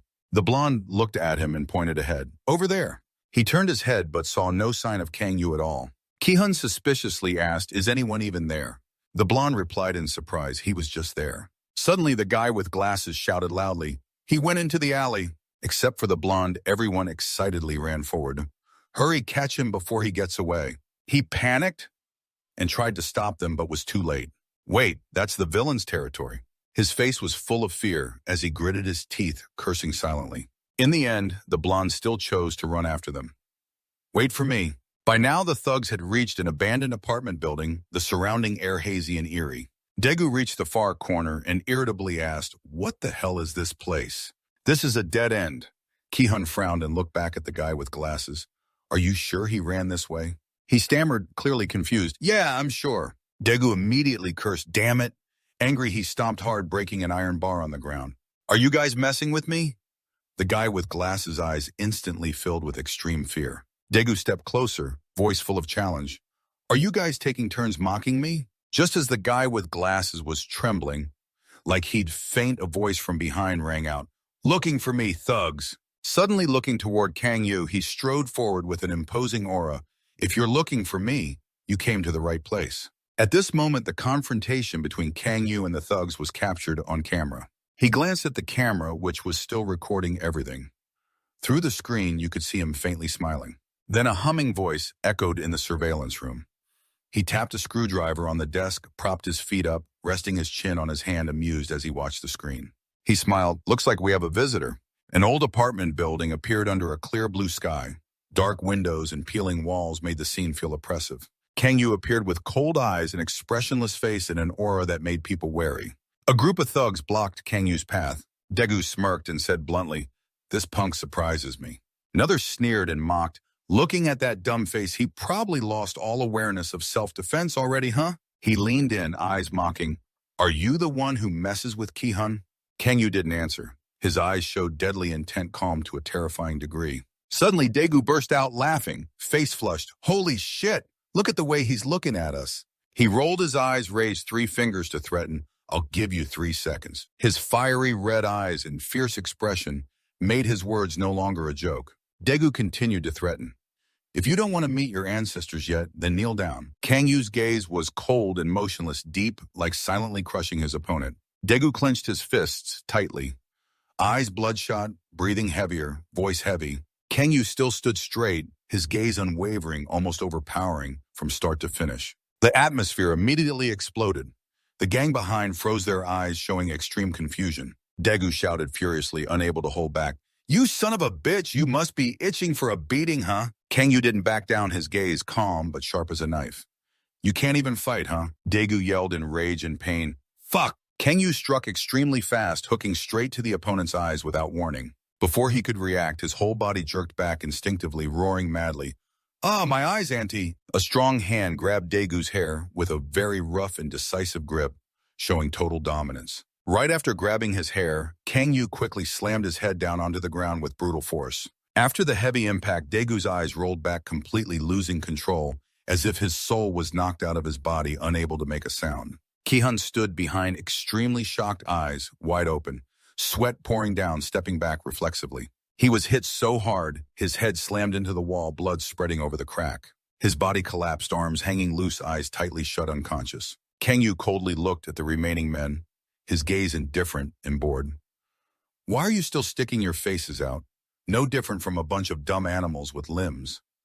Ki-hun's eyes widened, mouth agape in shock, while another guy gritted his teeth angrily, veins bulging, yelling, "You little bastard!" Dong Sung's face turned bright red, forehead tightly furrowed, charging forward like a furious storm, shouting, "You son of a bitch!" His feet planted firmly, his whole body swung with a punch heavy as a hammer. Kang Yu leaned slightly aside to dodge, smoothly causing the punch to miss in midair with a hollow whoosh. Dong Sung's eyes burned with anger, swinging back a punch with all his strength, gritting his teeth as he attacked Kang Yu directly. His eyes widened in fury. Kang Yu leaned back just inches from the punch, his icy gaze radiating deadly intent. Dong Sung hadn't reacted when suddenly his eyes opened wide, face panicked, as he realized danger was coming. Kang Yu accelerated, eyes flashing deadly intent. His right leg swung around to deliver a hook kick straight at him. Dong Sung couldn't turn in time and was hit, his face contorted in pain. The impact shook the floor, knocking him down hard with a loud thud and a cloud of dust rising. Dong Sung grimaced in pain, eyes shut tight, moaning. "Yeah, I'm standing right behind my shadow, long ready to strike next. I thought about going easy on you guys, but you really know how to piss people off." A piercing scream echoed through the dark space, highlighting the power gap. Kang Yu stood there, his gaze calm but cold, as if he had just taught someone a lesson without effort. He turned his face, his cold eyes emotionless, as if evaluating how to deal with the last guy. The gang upstairs, busy handling someone, hadn't yet regained composure. Kang Yu raised his head, his gaze direct, contemptuous voice echoing in the night. "You just standing there with your eyes wide open." He widened his eyes, face showing clear surprise and shock. Eyebrows slightly furrowed as he heard the sound. "Fuck that damn Daegu bastard." He struggled to get up, body trembling, as he tried to hold back the pain, making a hacking sound. Suddenly, Daegu lifted his head, eyes blood red like fire, clutching half his face as if trying to hold back madness. "Go to hell, you motherfucker!" Kang Yu slightly tilted his head, watching the opponent roar without a trace of confusion, silently thinking to himself, "Was I too gentle?" Daegu was starting to take a defensive stance, his hands raised and clenched tightly, decisive movements, showing he was no amateur fighter. Daegu's face hardened, gaze sharp as a blade. His whole body sprang up with power in a fast and strong high kick, as if proving his level national rank second-tier Muay Thai fighter from Kaohsiung times. Ki-hun's eyes narrowed fierce gaze, a smug smile curling his lips as he shouted loudly, "Finally throwing a Muay Thai move, huh? Looks like you're done for now, kid." Two thugs standing behind widened their eyes, faces bewildered, unable to hide their astonishment. Dagu stood opposite, back slightly hunched as if losing ground. Opposite was Kang Yu, cold, with a gaze like a cutting blade, calm posture, but carrying an overwhelming aura. A modern martial arts gym, fully equipped with punching bags. Everyone was diligently training. The workout area had treadmills, dumbbells, and weight benches. John Claw appeared like a living fury, throwing a powerful punch toward Cassian. Two young men leaning against the ring ropes, eyes gleaming with amusement and faces full of mockery. "Take it easy, man. Watch out for that poor kid. That guy's really enjoying this." Ha! Ha! Just as they laughed, a voice rang out behind them, startling them. "What are you guys doing?" They were surprised. "Jack's here. You're a bit late." From the opposite side, Jack was approaching, his face stern and expressionless, questioning. "I'm asking what you're doing here." One of the two unhesitatingly mocked back, still pointing into the ring. "The rookie is getting schooled under the guise of training." Jack suddenly paused, eyebrows furrowed, eyes slightly narrowed as if realizing something. John suddenly lunged forward and threw a powerful punch at him. The sound echoed throughout the gym. Raka's eyes never left him, slowly speaking. "Why isn't he wearing protection?" The blonde nearby laughed loudly, tone full of ridicule. "Our dear rookie said it's not necessary, those guys." He still kept a serious face without changing expression. "I'm not talking about the rookie," telling John that. The blonde foreigner, Cassian Lee, tilted his head to dodge the punch, as if predicting its path, his gaze icy cold. Jack spoke about him with certainty, admiration mixed with caution. "Cassian Lee, that kid graduated from PCTA, the youngest to graduate and top of his class." They couldn't hide their embarrassment, exclaiming in shock, "Graduated top of the class?" Jack continued decisively. "He specializes in close combat. There's no record of him ever losing a one-on-one fight." Immediately after, the two young men opposite showed clear shock faces, pale sweat dripping down their foreheads. The blonde stammered in response. "Close combat? I know his skill is fire control. Isn't he a mage class?" A thunderous crash shattered the atmosphere. Everyone looked up at once. Cassian threw a fierce right hook, cold eyes, the impact strong enough to create a shockwave in the air. Back to reality. Daegu took the direct hit and was thrown backward with tremendous force. Kang Yu stood proudly on the cracked floor, his shadow cast over the unconscious Daegu at his feet. Kang Yu's cold glare made the thugs bow their heads in fear. Daegu was slumped on the floor, propping himself up with his hands, eyes confused and in pain, groaning. Kang Yu crushed Daegu's face with one hand, squeezing so tightly the skin distorted and deformed. Kang Yu, in a darkened state, eyes blood-red, face partially shadowed. His hands still gripping Daegu's face, lifting his entire body off the ground. The thug group was terrified by Kang Yu's overwhelming presence. He looked at them like they were insects. Pathetic thugs, they recklessly jump around because no one has shown them their place. Kang Yu's eyes glowed amber with cold sharpness, showing clear alertness and danger. If they run into a stronger enemy, these petty thugs wouldn't dare act recklessly. The scene, Kang Yu imagined three powerful enemies, yes, even those bastards. If back then I had been stronger, those heartbreaking memories stabbing my brothers and Daegu's hearts, even Kang Yu could have escaped that cursed fate. I will definitely become stronger. Darkness enveloped Kang Yu's face, revealing a steely will and deep hatred. I must become invincible enough to make Lampus tremble in fear. Ki-hun, face fearful, sweating, shouted, "Damn it, let's get out of here." They worriedly wanted to retreat, safely about to speak, but were cut off. "We should get out of here while we can." Kang Yu looked at the thugs with cold eyes. Suddenly, a piercing scream was heard. They showed sudden shock. The villain, a drill, hovered in midair. Screw hovered arrogantly, hair wildly fluttering and the energy radiating from his body, arms crossed over his chest, face completely expressionless, as if his appearance was just a pastime. Seeing a figure flying on the rooftop of the high-rise building, they all immediately recognized who it was. Screw gave a smug smile like usual. Ki-hun turned pale with fear, his whole body trembling, and the gang of thugs scattered and ran like hell, none of them paying any attention to Kang Yu anymore. "Don't leave me alone, buddy." He glanced cautiously at Screw, who showed no significant reaction. Morris called out loudly, "Cassian." Kang Yu pondered for a moment, wondering, is that screwdriver guy Screw? Jumping down right in front of the two of us isn't that exciting. He carried the giant screwdriver on his shoulder. Screw casually asked, I thought I might lend a hand, but looks like I misread the situation. Kang Yu warned, I don't remember asking for your help. He smirked.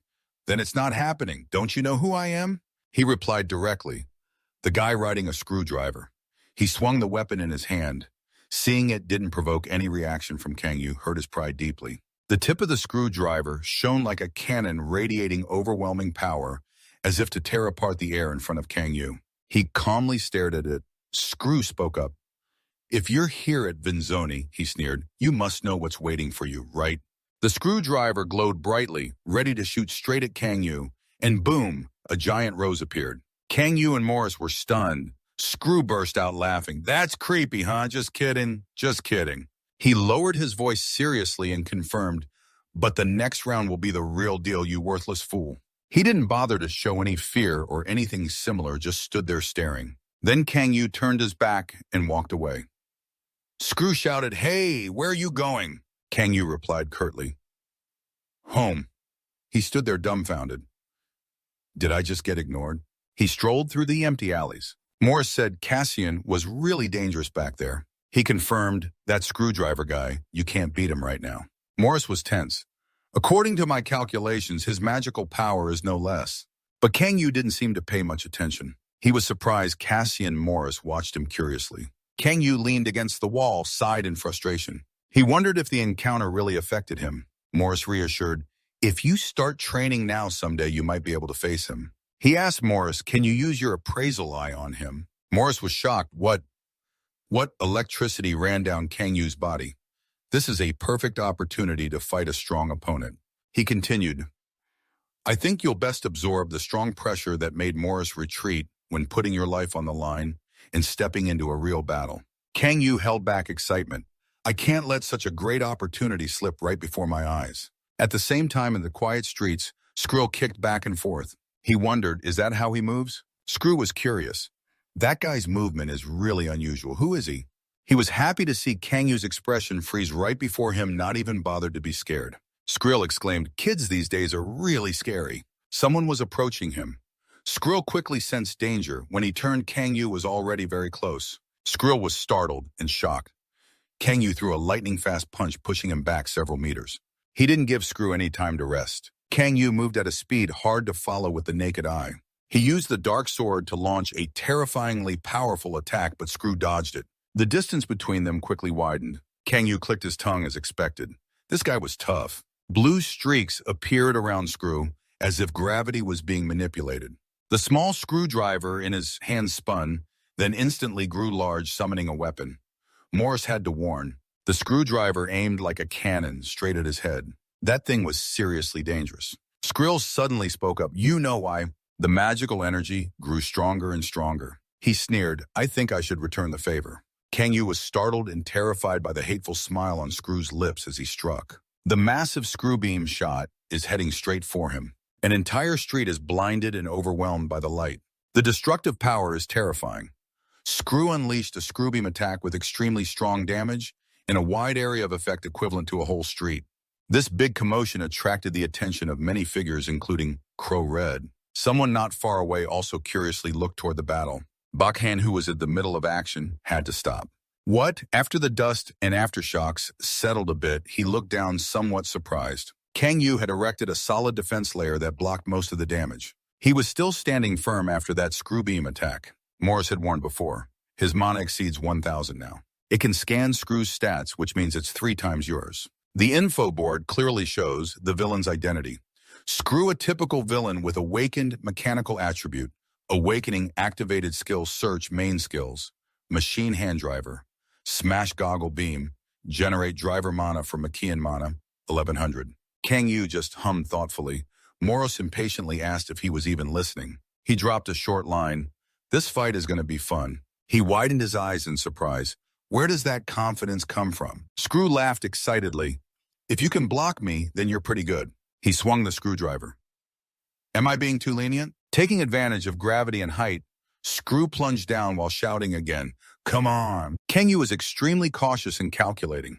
He decided to jump back to dodge the attack. The road surface was shattered debris scattered in the air. While Kang Yu hadn't landed yet, Screw launched consecutive attacks. All swings were completely dodged.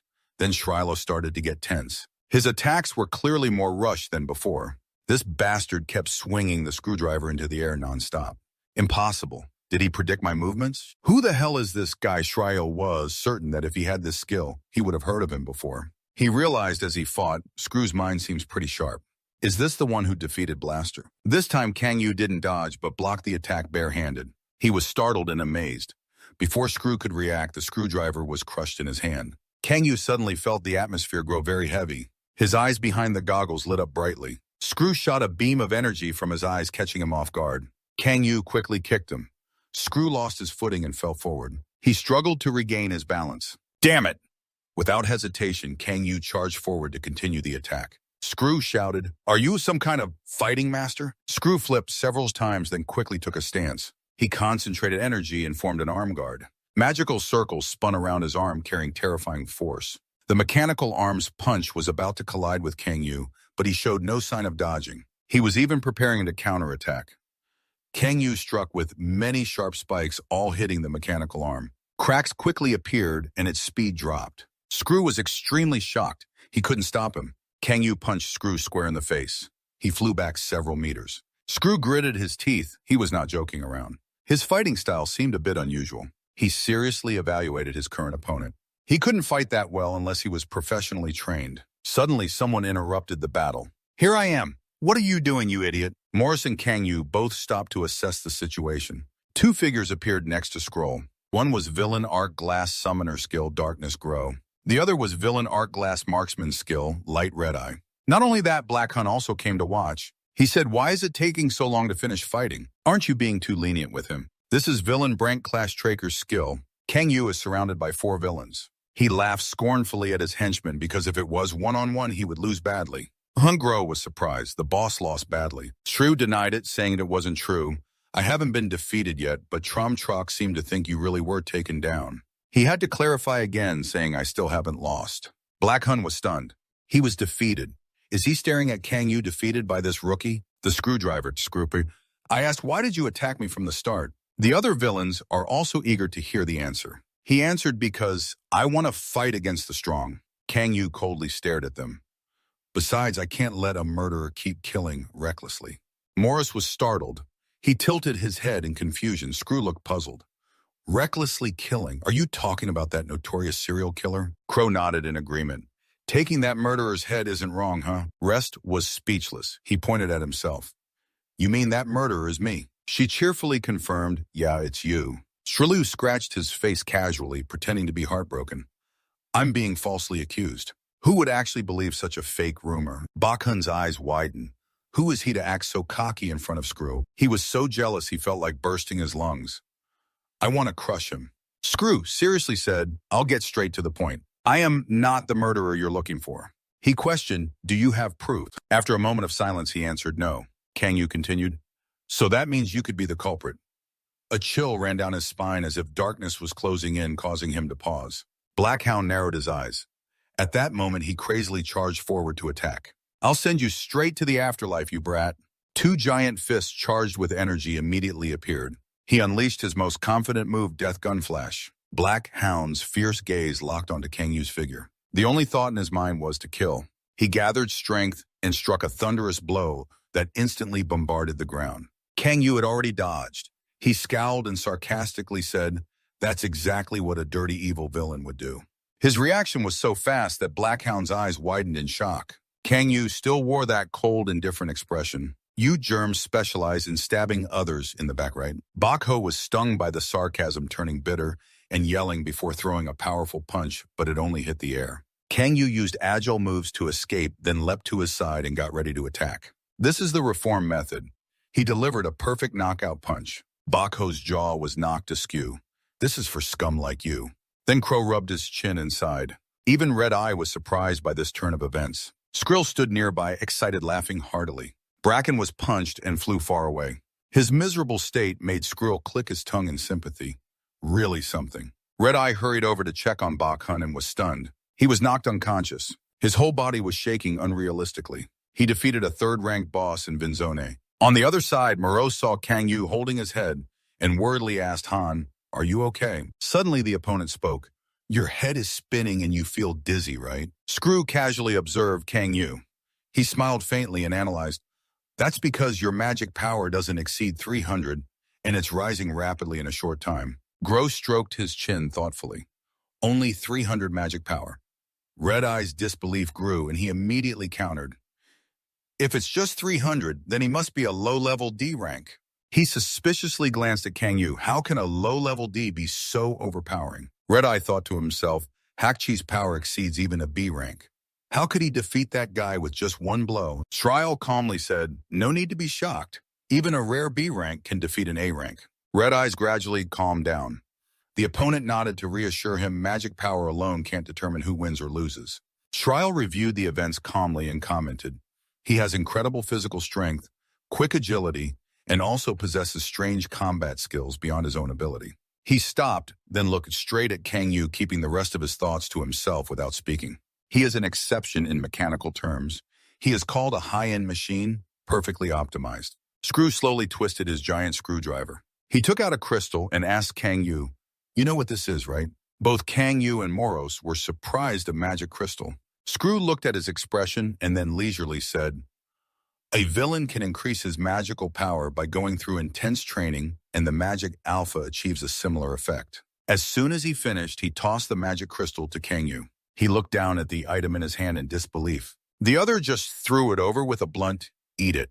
Kang Yu suspiciously asked again, why are you giving this to me? Screw laughed and replied, I want to make a deal. Hearing that, he flat out refused, no interest. Screw acted like he didn't hear and suddenly said, I can't stand injustice. I'm talking about that reckless murderer. I want you to help me take him down.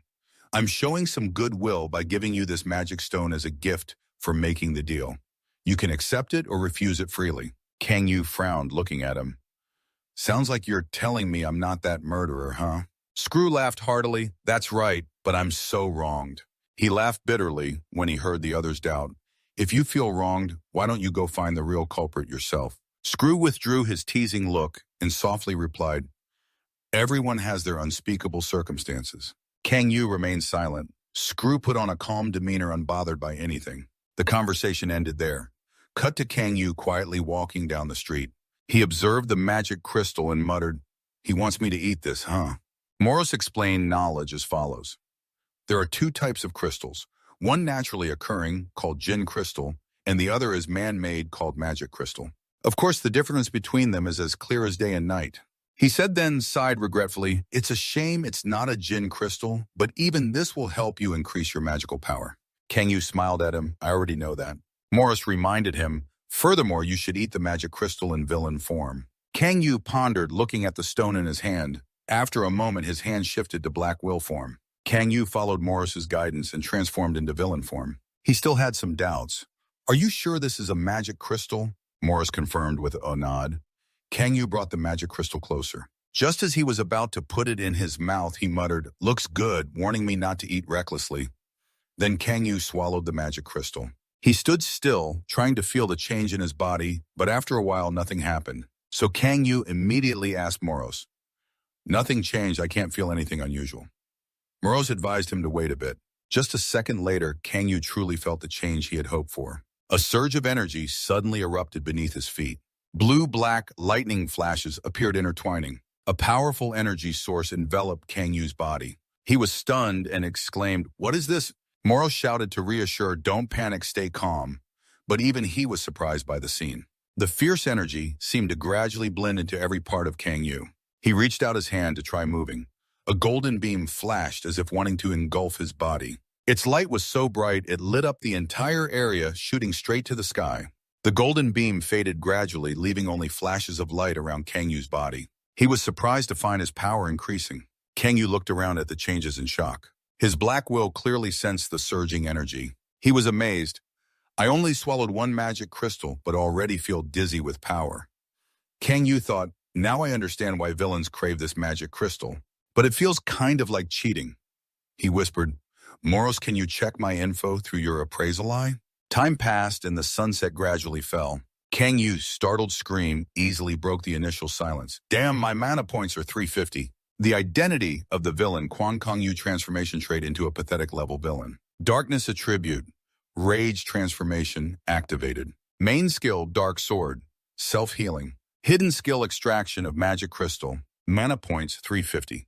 Impossible, after all, it only increased by 50 points. Morris was speechless. What exactly does he mean? He reviewed a series of events. Even after swallowing the best magic crystal, at the time his skill points only increased by around 5 to 10.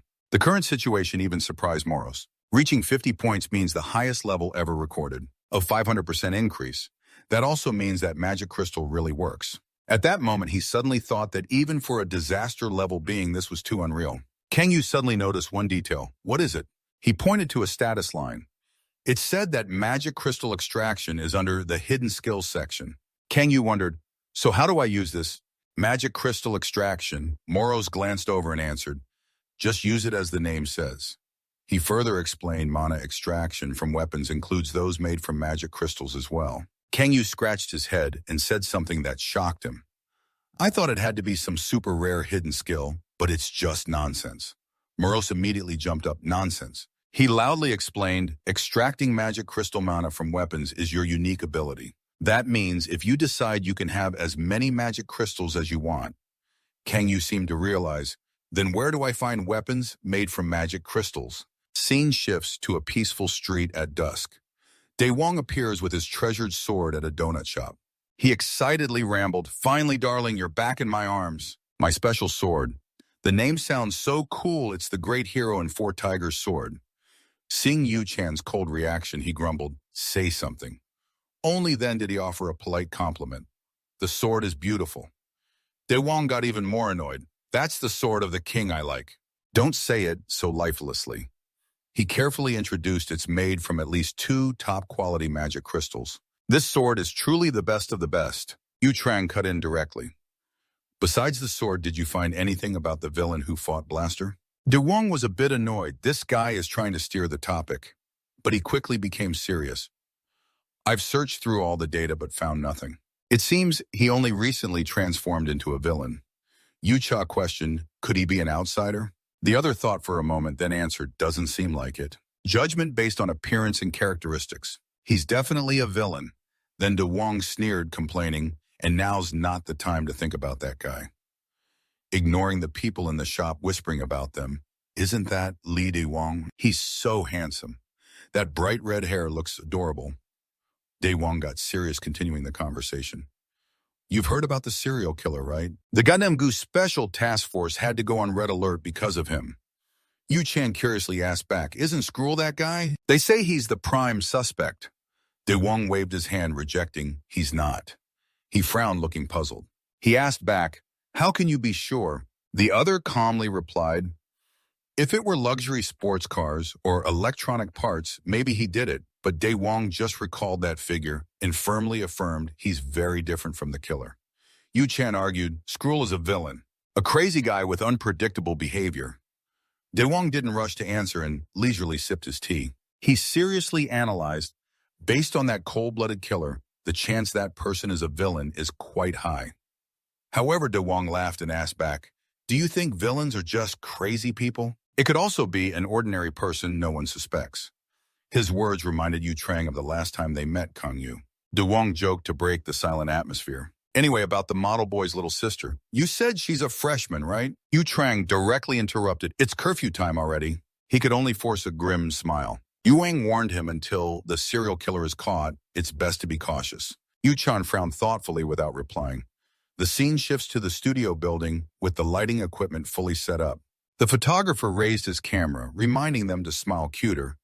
Then he took photos of the 2 beautiful models. He snapped continuously and nodded good all right. Both models cooperated perfectly. The photographer wasn't shy and praised them, saying well done.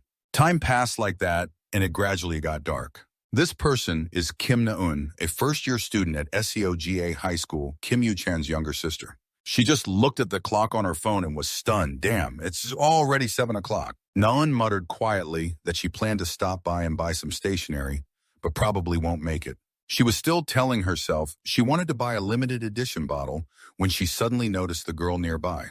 She was Na-eun's partner just now. Eun-Minnie Hwan, a first-year student at SEO Hua High School. Na-eun approached to start a conversation. Minnie Huan, you're still here. The other girl immediately exclaimed Na-un upon seeing her. Na-yeon tilted her head, waiting for her to continue. Minnie Huan hesitated, then suddenly walked over, linked arms with Na-un, called her name, and awkwardly suggested they go play the claw machine together. Na-un was confused suddenly like that. Min-young kept pleading, "It's been a while since we all went out. Come on." She felt awkward too. "Has it really been that long?" The other insisted, "Just one round, hurry up." Na-un still hesitated. "No thanks to my brother, I have a curfew now." Min-young coquettishly blinked her sparkling eyes at her. "Come on." Na-un surrendered, "Just one round." The other girl smiled excitedly and replied, "All right, all right." They walked farther away. A strange figure lurked and followed closely behind. The other's eyes showed a sinister expression as he let out an evil laugh. The twilight enveloped the entire space. A featured post titled, "The Reckless Serial Killer Will Definitely Be Caught. Special forces have been dispatched to ease the fears of Gadam County residents." Kang Yu sighed softly. 3 people have died already. Morris asked, "Are you considering accepting Screw's offer?" He replied in a low voice, "That offer doesn't interest me at all." But Kang Yu paused for a moment, then spoke seriously. "This cold-blooded guy has already attacked too many people. We can't just sit back and let that bastard run wild." Morris squinted at him. He moved the mouse idly, saying finding a killer who acts without reason is pretty tough. Kang Yu silently observed the area map on the screen. There was no information except the fact that the murders happened in Gadam County. Morris continued, "What about the thing you got from Screw?" At that moment, Kang Yu stupidly asked which one. Morris was speechless. The scene shifts to earlier at an abandoned building. Kang Yu took the phone and questioned, "Why did you give me this?" The other replied calmly, "We need something to keep in touch too." Screw laughed and explained, "I made this myself, so it can only send and receive text files. No GPS tracking, don't worry." Kang Yu tried to refuse, but Screw cut him off. "I'll also send you instructions about the killer through this." He made a very appealing offer, and of course you can message me anytime. Screw clearly stated his position. "I'll fully support you, so make sure the killer gets caught. That's the condition this time." Kang Yu didn't refuse, just silently stared at the device in his hand. Back to the present, he seemed to be deep in thought, staring at his phone. He hesitated to unlock the screen. Kang Yu furrowed his brows, hesitated for a long time, then decisively put the phone face down on the table. "Forget it. I give up on this case." Kang Yu walked straight to the door. "I have my own pride. How could I casually cooperate with a villain?" Morris curiously asked, "Where are you going, kid?" He replied sternly, "I can't just sit still and do nothing." Kang Yu looked back at him. "If your brain's not working, then your legs should stand up." The scene shifts to a brightly lit amusement park filled with joyful cheers. In front of a claw machine. "Wow, there you go. You got it." Ignoring Min Young's excited cheers, "Just a little more, you can do it." Noan was still fully focused on his hand movements. The result was failure again. Min Young let out a disappointed sigh. Noan's spirit collapsed as he sighed deeply. The person beside him also quietly expressed regret. She quickly suggested, "Why don't we play one more time? Just try again." Neon shook his head and refused. "It's no good, I'm done. I should go now." They didn't notice the unmanned device outside monitoring them. Min Young stubbornly pleaded, "But it's not even 8 o'clock yet." The device outside had a camera silently following them closely. Nayoon had lost patience by now. "I already told you my annoying older brother set a curfew." Min Hyang pouted sadly. She whispered, asking, "Can't you stay a little longer?" The other side just pressed her lips and didn't respond. Min Young hesitated for a long time, then cautiously spoke. "Actually, I saw it." Nayoon questioned, suspiciously saw what? She then recounted, "As you know, one of our classmates was murdered a few days ago." Her last words startled Na and "I saw it." She seemed unable to believe it, quickly asking again what? Min Young whispered, "I wanted to tell someone but was too scared." Tears welled up, and she trembled violently, feeling like she might be next. Nayoon anxiously asked, "Did he see you?" The reply was an acknowledging nod. She hurriedly grabbed Min Young's hand. "This isn't the time for this." Nayoon seriously suggested, "It's not too late. We should go to the police station now. I'll come with you," she said, and immediately pulled Min Young running, urging, "Hurry up if you saw the killer. Then both of us are in danger." At that moment, the door in front of them suddenly began closing. Both were stunned as their escape route shut down. Naun looked around.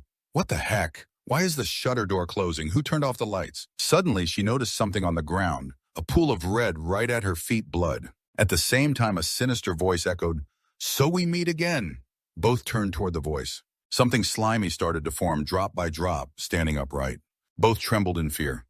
Min Young couldn't help but scream loudly. The pool of blood before them gradually took shape. It was the B-rank villain Blood Rain, a mage class with spiritual skills. He laughed, almost greeting the poor child. Meanwhile, Kang Yu was outside, standing high above, looking down at the street. He was intently observing something. Moros muttered, "I'm not sure if wandering around aimlessly like this is useful."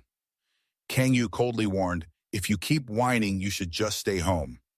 Moros lowered his eyes, complaining, "Even if I want to, I have to stay near you within a certain range." Suddenly, Kang Yu's phone rang. He curiously picked it up to check. Moros looked over. "Isn't that the phone Screw gave you?" He casually teased, "Even with your pride, you didn't throw it away." Kang Yu confidently argued, "I'd toss it if that guy sent something weird." But as soon as he saw what was sent, he was stunned. Meanwhile, Naeun and Min Young were facing danger. The villain Blood Rain grinned maliciously at them. Naeun bit her lip, fully alert. She stared tensely at the villain. Naeun silently guessed he must be the killer Min Young saw. Min Young trembled, covering her mouth, and asked, "What do we do now?" Cut to earlier time, Yu-chan gave Naeun something and told her to keep it. She was very curious then. "What is this?" Her brother briefly explained, an alarm device. Yu-chan casually reminded, "Don't press it just for fun." He was very serious. "If you're in an emergency, press it. I'll come running to you immediately." Naeun just nodded lightly and took it. In the current situation, she quietly pressed the alarm device. Naeun tensed, gritting her teeth, as she thought, "This is no joke, so it's best if he comes here quickly." The sky grew darker, and the amusement park area remained as quiet as before. Blood Rain raised his hand, dripping with shards of glass, then said, "You look so tired, sweetheart." He was almost fully in his true form, baring his teeth in a fierce grin. "I will gift you miserable creatures the sleep of eternity." Naeun shouted loudly, cutting him off and surprising Blood Rain. "Shut up, you psycho." She even defiantly flipped him off and cursed. "If eternal sleep sounds so great, go gift it to yourself." Blood Rain squinted, clearly annoyed. What a sassy brat. He slowly stepped closer to the two of them.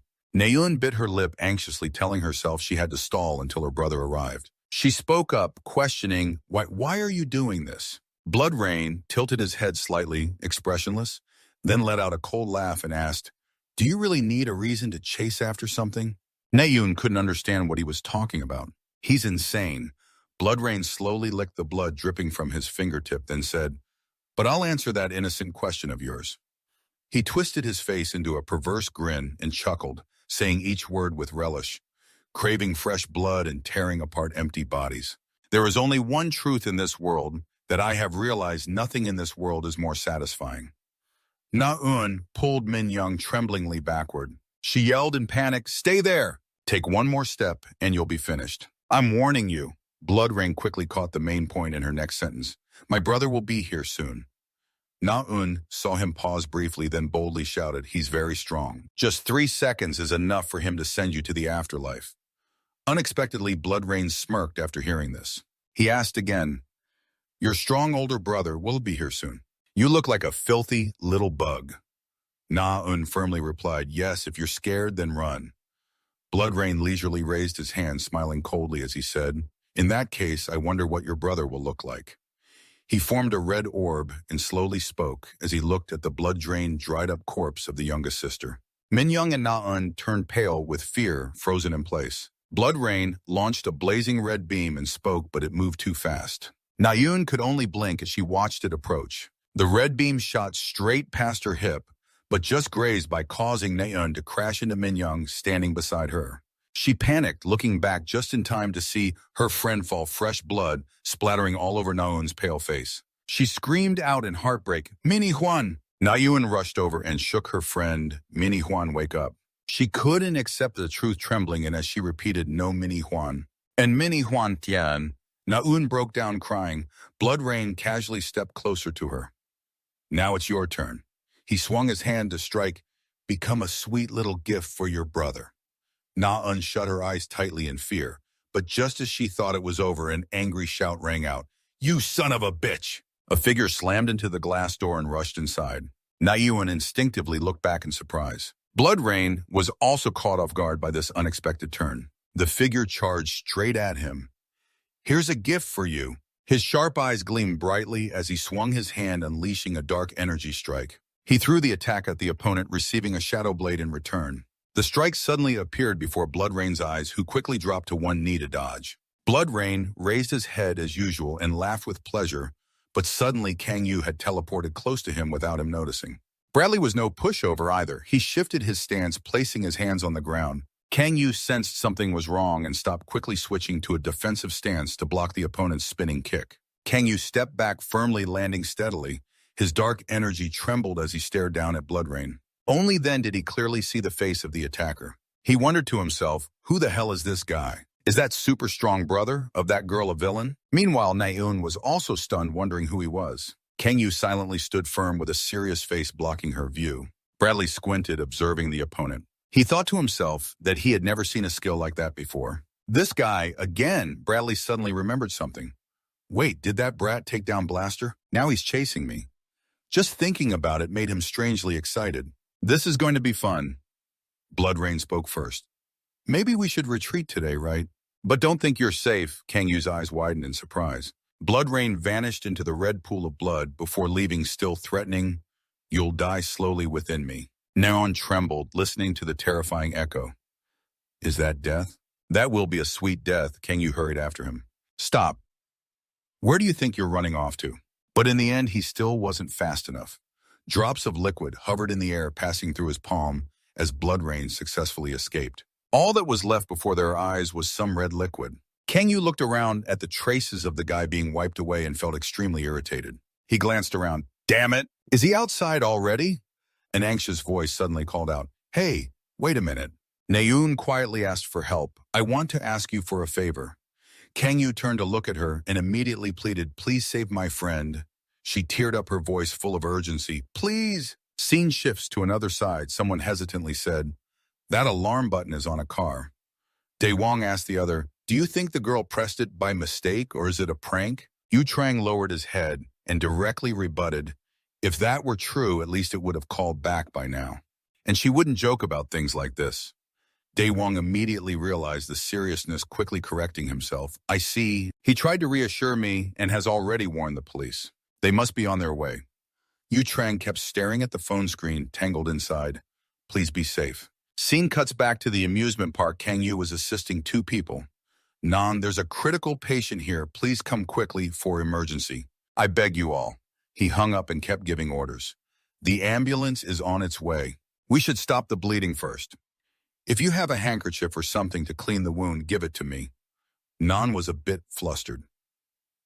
Yes. She searched her bag as Kang Yu instructed. If possible, get something with good elasticity. Good elasticity. After searching for a while, Nan pulled out something. Kang Yu took it, puzzled. What the hell is this? Nan seriously explained, it's fishnet stockings, they're pretty elastic. Min Young was receiving basic first aid. Kang Yu spoke up. Can you check her condition? Morrow squinted and asked back, you want me to check how critical she is? If that's the case, no need for a judging eye. He said boldly, but still helped him take a look. Morris concluded, there are no fatal wounds at this moment.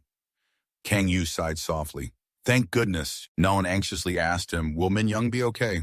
He honestly replied, if the medical team arrives in time, she'll be fine.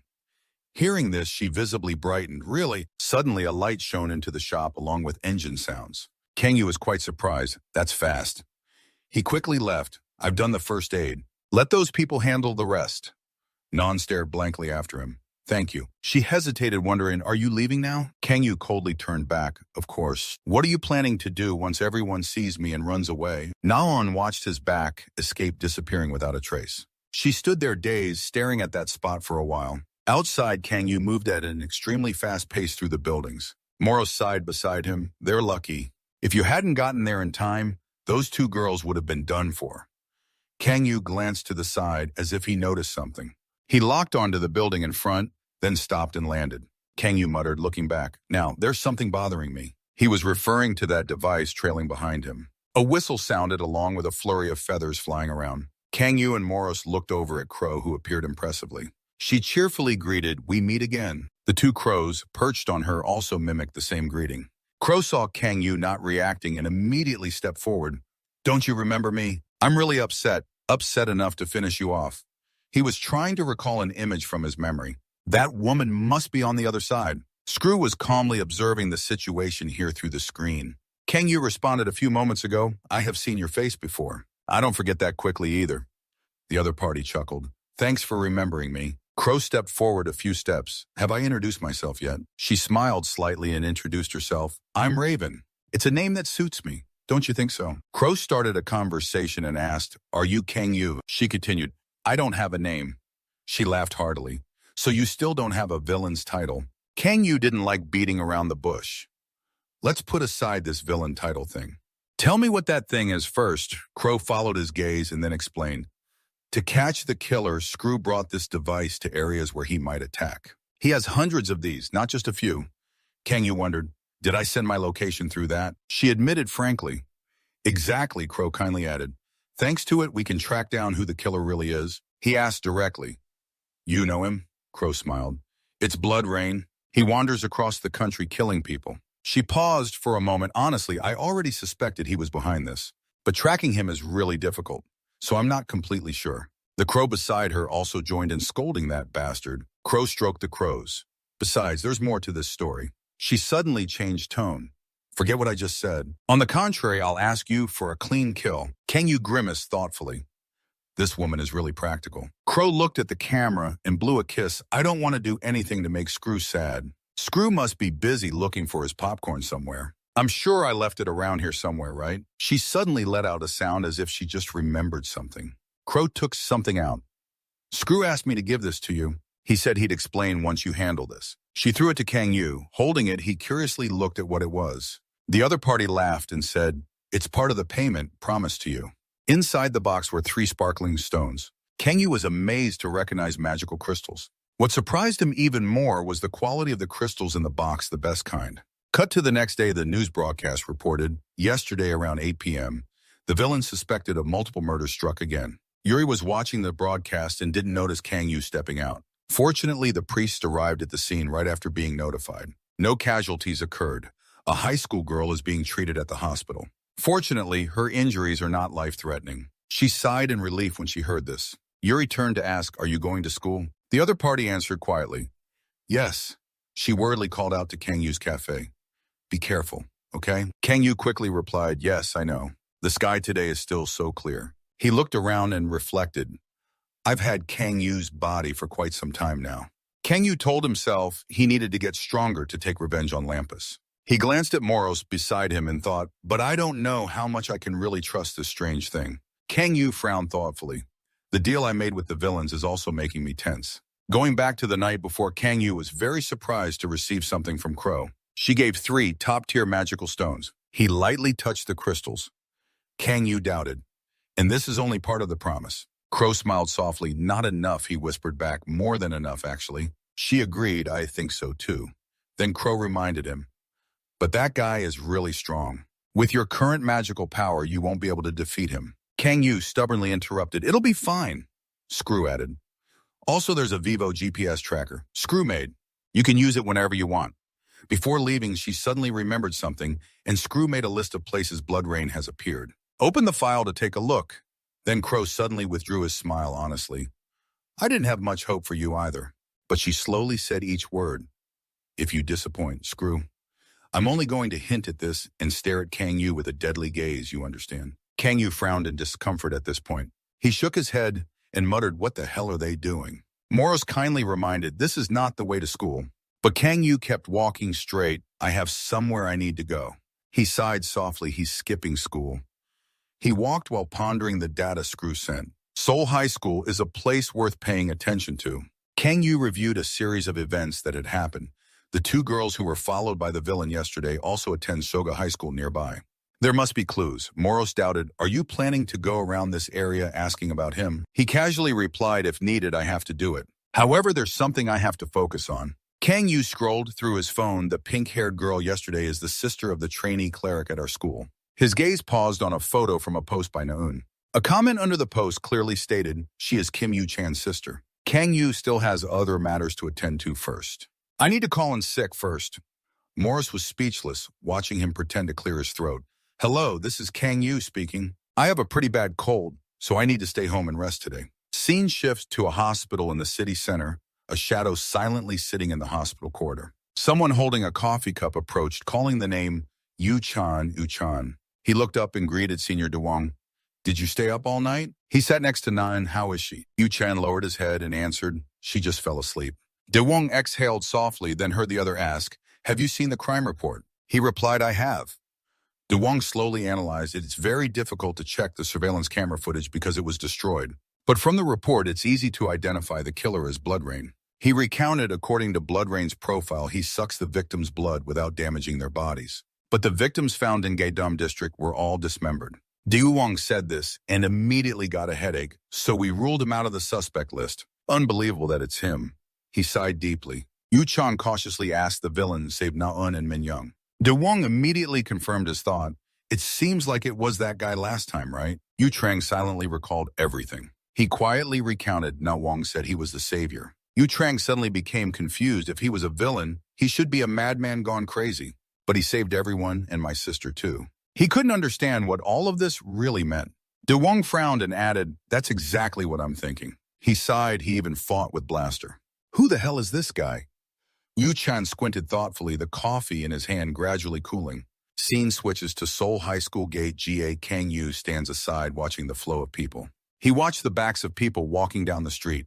Morose whispered, you've come a long way skipping school to get here. Kang-yu followed to a convenience store. He grabbed a random can of drink.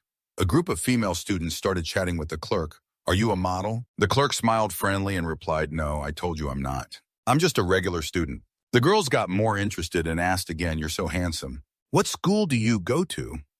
The clerk smiled curiously. Why do you want to know? Kang-yu stepped out to pay, cutting off their conversation. I want to buy this. He coldly observed the clerk. The man quickly responded, sure, I'll print your receipt right away. The guy smiled friendly at the convenience store. The clerk scanned the product and then announced the total price was 3,201. Kang-yu pulled out his wallet to take out a card to pay. He suddenly noticed the book lying on the corner of Krin's bride's desk. Kang-yu unconsciously stared at it for a long time. The cashier continued to follow the procedure. An old man entered, smiling, and asked, sir, would you like some scrap paper? The staff politely nodded. Yes, please, wait a moment. I'll bring it out. This friendly gesture quickly won everyone's favor. Thank you. As he passed Kang-yu, whether by accident or on purpose, the cashier bumped hard into his shoulder. Moro suddenly sensed something unusual. He bowed his head and looked at Kang-yu.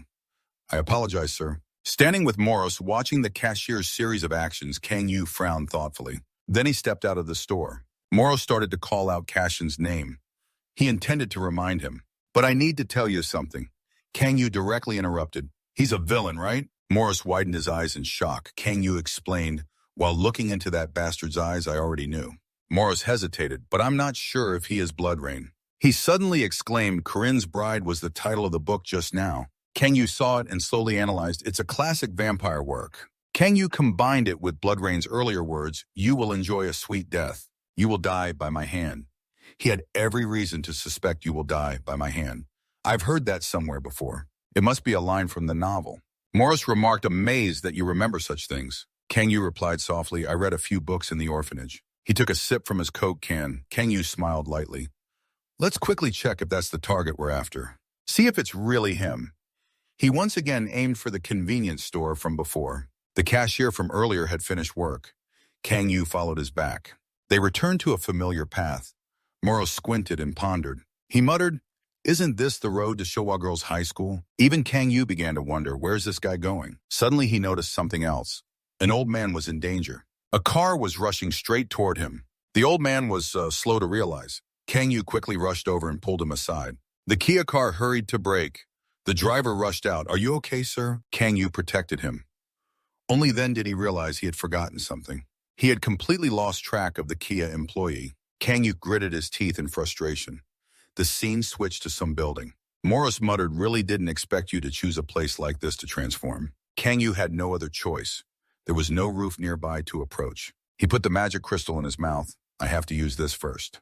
A bright golden light flashed again. Kang-yu's whole body was enveloped by that energy. He suggested Morris use his divine eye to check the information. On the info board detailed villain Kang-yu's special attribute, ability to transform into a disaster-level villain, dark attribute rage transformation activation. Main skills: Shadow Sword self-healing, dark concealment, dark shadow.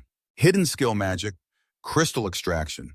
Magic Power 470. Can you notice one point? I have two additional skills, Dark Concealment and Dark Shadow. Morris explained that increasing magic points help develop the skills you possess. He suddenly found it amazing. Just by increasing magic points, you get new skills. When I was a cleric, I could only get stronger through training. But looking down at my magic points, he was dissatisfied. Only 470 magic points. Why is that? I used 3 magic crystals? Why only 120 points? Morris explained this. Your body may have developed resistance to magic crystals. Next time you use a different magic crystal, it will decrease even more. After a while, you will only see small changes. Kang Yu suddenly understood everything. If a strong person only gets stronger from magic crystals, he wouldn't have given them to me. He rubbed his chin thoughtfully. That means I can't just rely on magic crystals to get stronger. We should consider other methods like training or something. Kang Yu made a request to Moro show me Blood Rain's stats too. He hesitated a bit. I've already used it twice today. If I use it a third time, you know to cut me off directly. Blood Rain's information panel appeared before him. Villain Blood Rain Special Attribute Transformation. Villain Mind Attribute. Activates Desire Transformation. Main skills, Blood Sword Blood, Strike Hypnosis Intimidation. Magic Power 1000. Kang Yu recalled the brief battle moment earlier. Is the Blood Sword the thing we saw yesterday? Right under Blood Sword are a series of skills. Blood Strike Hypnosis Intimidation. He muttered that his attributes are related to the mind. Moros confirmed that. All his attributes relate to mind control. Kang Yu quietly repeated the word hypnosis. He commented that this is not easy at all. Scene switched to a hospital lobby quiet with no one around. Only a few nurses scattered walking in the hallway. A red flare flashed near a patient's room. Red liquid spread under the floor. Blood Rain was manipulating the hospital staff there. Become my loyal servant. The eyes suddenly twisted and distorted, and Bradley bared his teeth, smiling and ordering. Bring your children here. Still in that hospital building. A few police officers stood guard outside a patient's room. Nan sat beside Min Young's hospital bed. She was scrolling through some villains' profiles. Slightly disappointed none were him, Nan grew even more curious about who he really was. The patient room door suddenly opened. Someone called her name, Kim Nan. They entered and informed her Min Young had to do some health tests now. Nan was a bit surprised now that doctors and nurses insisted firmly. It's really important. If you can act as her guardian and go with her, that would be great. Nan was bewildered. Both nurses and doctors gave a strange smile in response. The sky gradually darkened. Several black beams of light suddenly appeared in an alley. Kang Yu appeared there in villain form. His body emerged from the wall, then suddenly appeared on a rooftop somewhere else. Kang Yu's figure vanished again in the blink of an eye. Black streams stretched like threads weaving through skyscrapers. Kang Yu was testing his new skills. I can link the Dark Shadow and Dark Phantom and use them together. Moro suddenly spoke up. That's not very good. He pulled himself back and landed. Moros continued his unfinished warning. On the way, I noticed your magic usage is very strong. You should use it more cautiously. Kang Yu irritably replied, you're starting to nag again. The phone started emitting an alert. Kang Yu checked it. Seems so. He looked toward the nearby hospital. I also think it's a bit excessive. But that damn Black Rain is really heading for the hospital where that girl was admitted yesterday. Kang Yu suddenly felt lucky because of his previous action. Luckily, I was quick to attach a GPS on him. He suddenly remembered Nan's weak appearance. Then Kang Yu frowned, no reason to hesitate any longer. He immediately set off. Kang Yu hurried up and acted fast. The light in the parking garage area was quite dim. Min Young was carried onto a stretcher and pulled away by staff. Nayan suspiciously asked, may I ask why take a patient to the ambulance for a health check? The doctors and nurses mechanically replied, this is an important test that can't be done in the hospital. She felt even more confused. What does that mean? At that moment, Blood Rain's voice echoed, sending chills down Nan's spine. Because this is a loyalty test. She stiffly turned her head to look back. Blood Rain gradually transformed into a being, laughing loudly, very happy to see you again. You will die in my arms. Nan's eyes widened in terror. She turned back to warn the others. Villains run quickly, but no one responded. Nan's eyes burned red as she stared at her in a creepy way. The red liquid slowly spread toward Nan's feet. Bradley spoke gleefully. They only obey my orders. The guy escaped and stood in front of Nan, gently lifting her chin. I can also turn you into an obedient puppet just like them. Bradley tightened his grip on her chin, enunciating each word. But it had no effect. Nan trembled and pressed the alarm button. Blood Rain showed admiration. Your will is strong. You have overcome the instinctive fear and horror of humans. The greedy guy stared at Non intently. You are very suitable to be my bride. A sudden voice startled both her and Bloodrain. Take your hands off me, you crazy man. The guy released her and looked around shouting, Who said that? The voice whispered in Non's ear, Lie down when I count to 3. Bloodrain also noticed something was off. There was no way it was that bastard. Kangyu counted to 3. Non immediately crouched holding her head. A moment later, he appeared coolly and kicked straight into Bloodrain's stunned face. The guy was knocked backward. Before Bloodrain could steady himself, he had to watch Kangyu continue to attack. He added an extra powerful kick. This time it was a spinning kick to the chest first. Bloodrain couldn't fight back directly and was slammed against the wall by him. He coughed up blood in pain, angrily shouting, Damn it, he's coming again! Kangyu jumped and stepped forward quickly. This is just the beginning. Bloodrain's eyes widened. He managed to dodge Kangyu's critical punch in time. He continued to unleash a flurry of punches on Bloodrain's face. The guy clenched his teeth bitterly. Now it was Bloodrain's turn to counterattack. He unleashed his ultimate move, Blood Sword. Kangyu bent down to dodge and promptly launched the next attack. He delivered an uppercut punch to Bloodrain. Kangyu kept attacking non-stop. Each powered-up punch struck Bloodrain's body, who could only lie still and take the hits. Kangyu grabbed the guy's collar tightly. Bloodrain suddenly straightened up and looked straight into his eyes. His eyes seemed hypnotic. Kangyu paused momentarily. Bloodrain immediately laughed arrogantly. I caught you, so how dare you? But before he finished, Kangyu raised 2 fingers. He directly poked Bloodrain's eyes. Fresh blood gushed out. The guy screamed in pain, clutching his face and hurriedly stepping back as the surroundings shook from the impact. Kangyu lunged forward, grabbing his head. He forcefully pressed Bloodrain's head down to the ground. The powerful blow shattered the ground. Kangyu sneered coldly. It seems you have been living very satisfyingly with your despicable desires all this time. He raised his fist, ready to strike. Now it's time to pay the price. Britannia was bruised from the punches, but still confidently bared her teeth and smiled. On the side, trembling and witnessing everything, Kangyu asked, You find this very funny? The guy laughed even harder.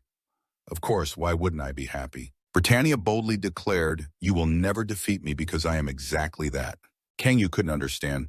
What the hell are you talking about, you crazy bastard? He just laughed loudly and melted back into the Bloodrain-like liquid body, disappearing again, just like before. His hearty laughter echoed in the air. Kangyu finally realized something was wrong.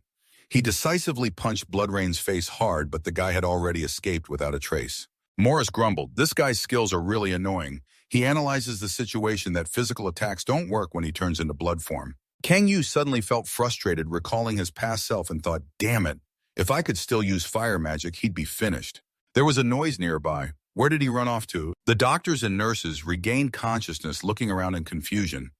Why am I in the parking lot? Non ran over and asked Han, Is everyone okay? Moros whispered the hypnosis magic no longer works. Kangyu shouted, Hey, doctors and nurses over there, quickly move the patients to a safe place. The group looked over in panic, startled. The villain only left 1 sentence and then disappeared again. Non hurriedly grabbed her weight, that girl. Once again blinking, he looked at Kangyu escaping before leaving. Kangyu was busy with other matters rushing around. He couldn't let him get far. Kangyu resolved, We have to catch up with him quickly. From another direction, someone was also rushing over. Kangyu was highly focused, rushing straight toward the path ahead. Suddenly, 2 figures appeared out of nowhere. He slammed on the brakes. De Wong was stunned. Villain Kangyu was dumbfounded, letting out an astonished sound. Yu-chan was equally surprised it was De Wong. De Wong was the first to draw his weapon, charging forward with a flying sword attack. Kangyu obviously wouldn't stand still, taking hits. He immediately countered, Is that all you have to stop me? He directly pushed back the opponent's sword path, stepping aside and warning, Don't block my way. The great hero and 4 tiger swords spun several times in the air before finally landing in De Wong's hand. He urged his teammate Yu-chan, Why are you just standing there like a statue? Yu-chan hesitated briefly as he recalled previous events. No, Wong said he is the one who saved that girl. Then he remembered the death of his loved one. De Wong's call snapped him out of it. Kimochano-chan retracted his hand, preparing to strike. He reminded himself, Villains are the ones who must be destroyed. His eyes sharpened and turned emotionless as he looked at the opponent. Yu Trang decisively unleashed a fire magic move. The flame blazed forward as if wanting to engulf Kangyu completely. Kangyu immediately launched a counterattack. The ground and rocks began to shake. Kangyu's shadow sword grumbled irritably, Damn, this is really frustrating. De Wong suddenly appeared behind him. He keenly sensed the danger. De Wong slashed without hesitation, Great Hero pulled Kang Yu trying to dodge, but it was too late. The sword brushed past his side, leaving a trail of blood. De Wong shouted excitedly, "Now give him the finishing blow." Kang Yu was surrounded front and back. Yu Trang attacked from the front, ready with fire magic, but at the moment of striking, Kang Yu Trang suddenly remembered what his sister had told him. He saved her. He momentarily lost focus. Kang Yu noticed the opening and took advantage. He had a clear path to escape down the corridor.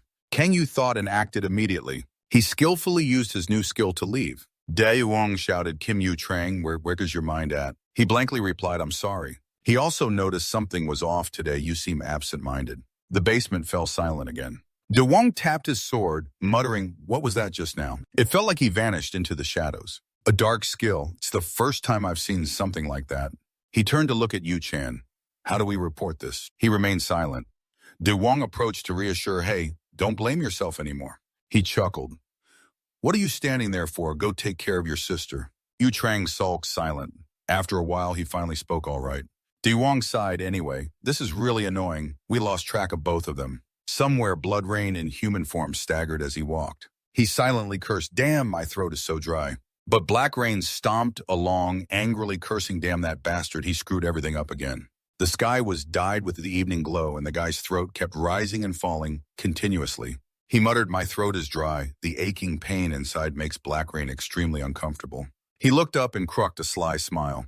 And Blood Rain stood in front of Club Zeus, smiling with delight. "This place looks perfect to quench my thirst." The club was blasting music, a gathering spot for all kinds of men and women to unwind. A girl was dancing when she felt someone approach and kindly show concern. "You have blood on your clothes. Are you hurt anywhere?" The handsome guy, Bradley, hoarsely replied, "No, I'm just thirsty." The girl casually offered help, unaware of the danger. "Thirsty, I'll buy you something." Blood Rain transformed into a villainous form, baring his teeth in a savage grin. "But I only want something with a truly delicious taste." A car sped down the road, the person inside gripping the steering wheel irritably. The radio broadcast news: a massacre occurred at Red Juice Club in Gadam District 3rd Street GA area. A villain identified as Black Rain was causing widespread panic among the people. De Wong's anger flared up. He cursed, "Damn it." De Wong sharply unleashed a tirade.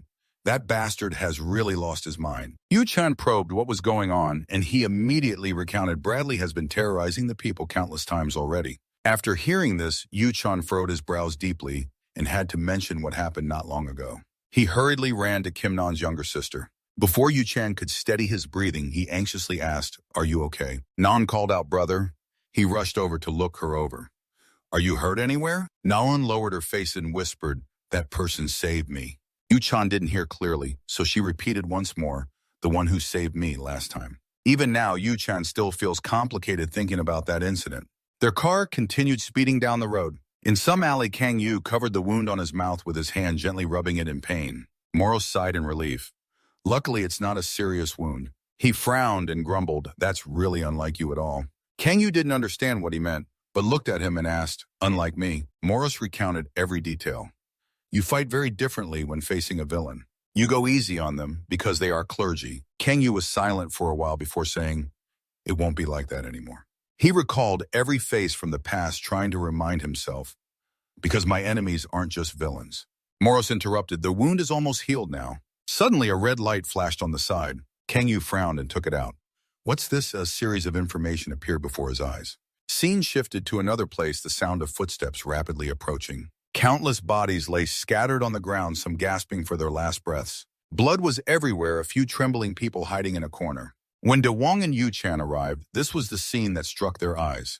Blood Rain leisurely sat enjoying the bloody scene, sipping the full cup of blood in his hand. "Finally, I feel a little restored and somewhat satisfied." De Wong angrily scolded the bastard. "You're a madman." Blood Rain wasn't intimidated and warned them, "Silence." He burst into loud laughter. "I don't want my recovery time to be interrupted." De Wong frowned in silence. The young man hiding under the table trembled uncontrollably.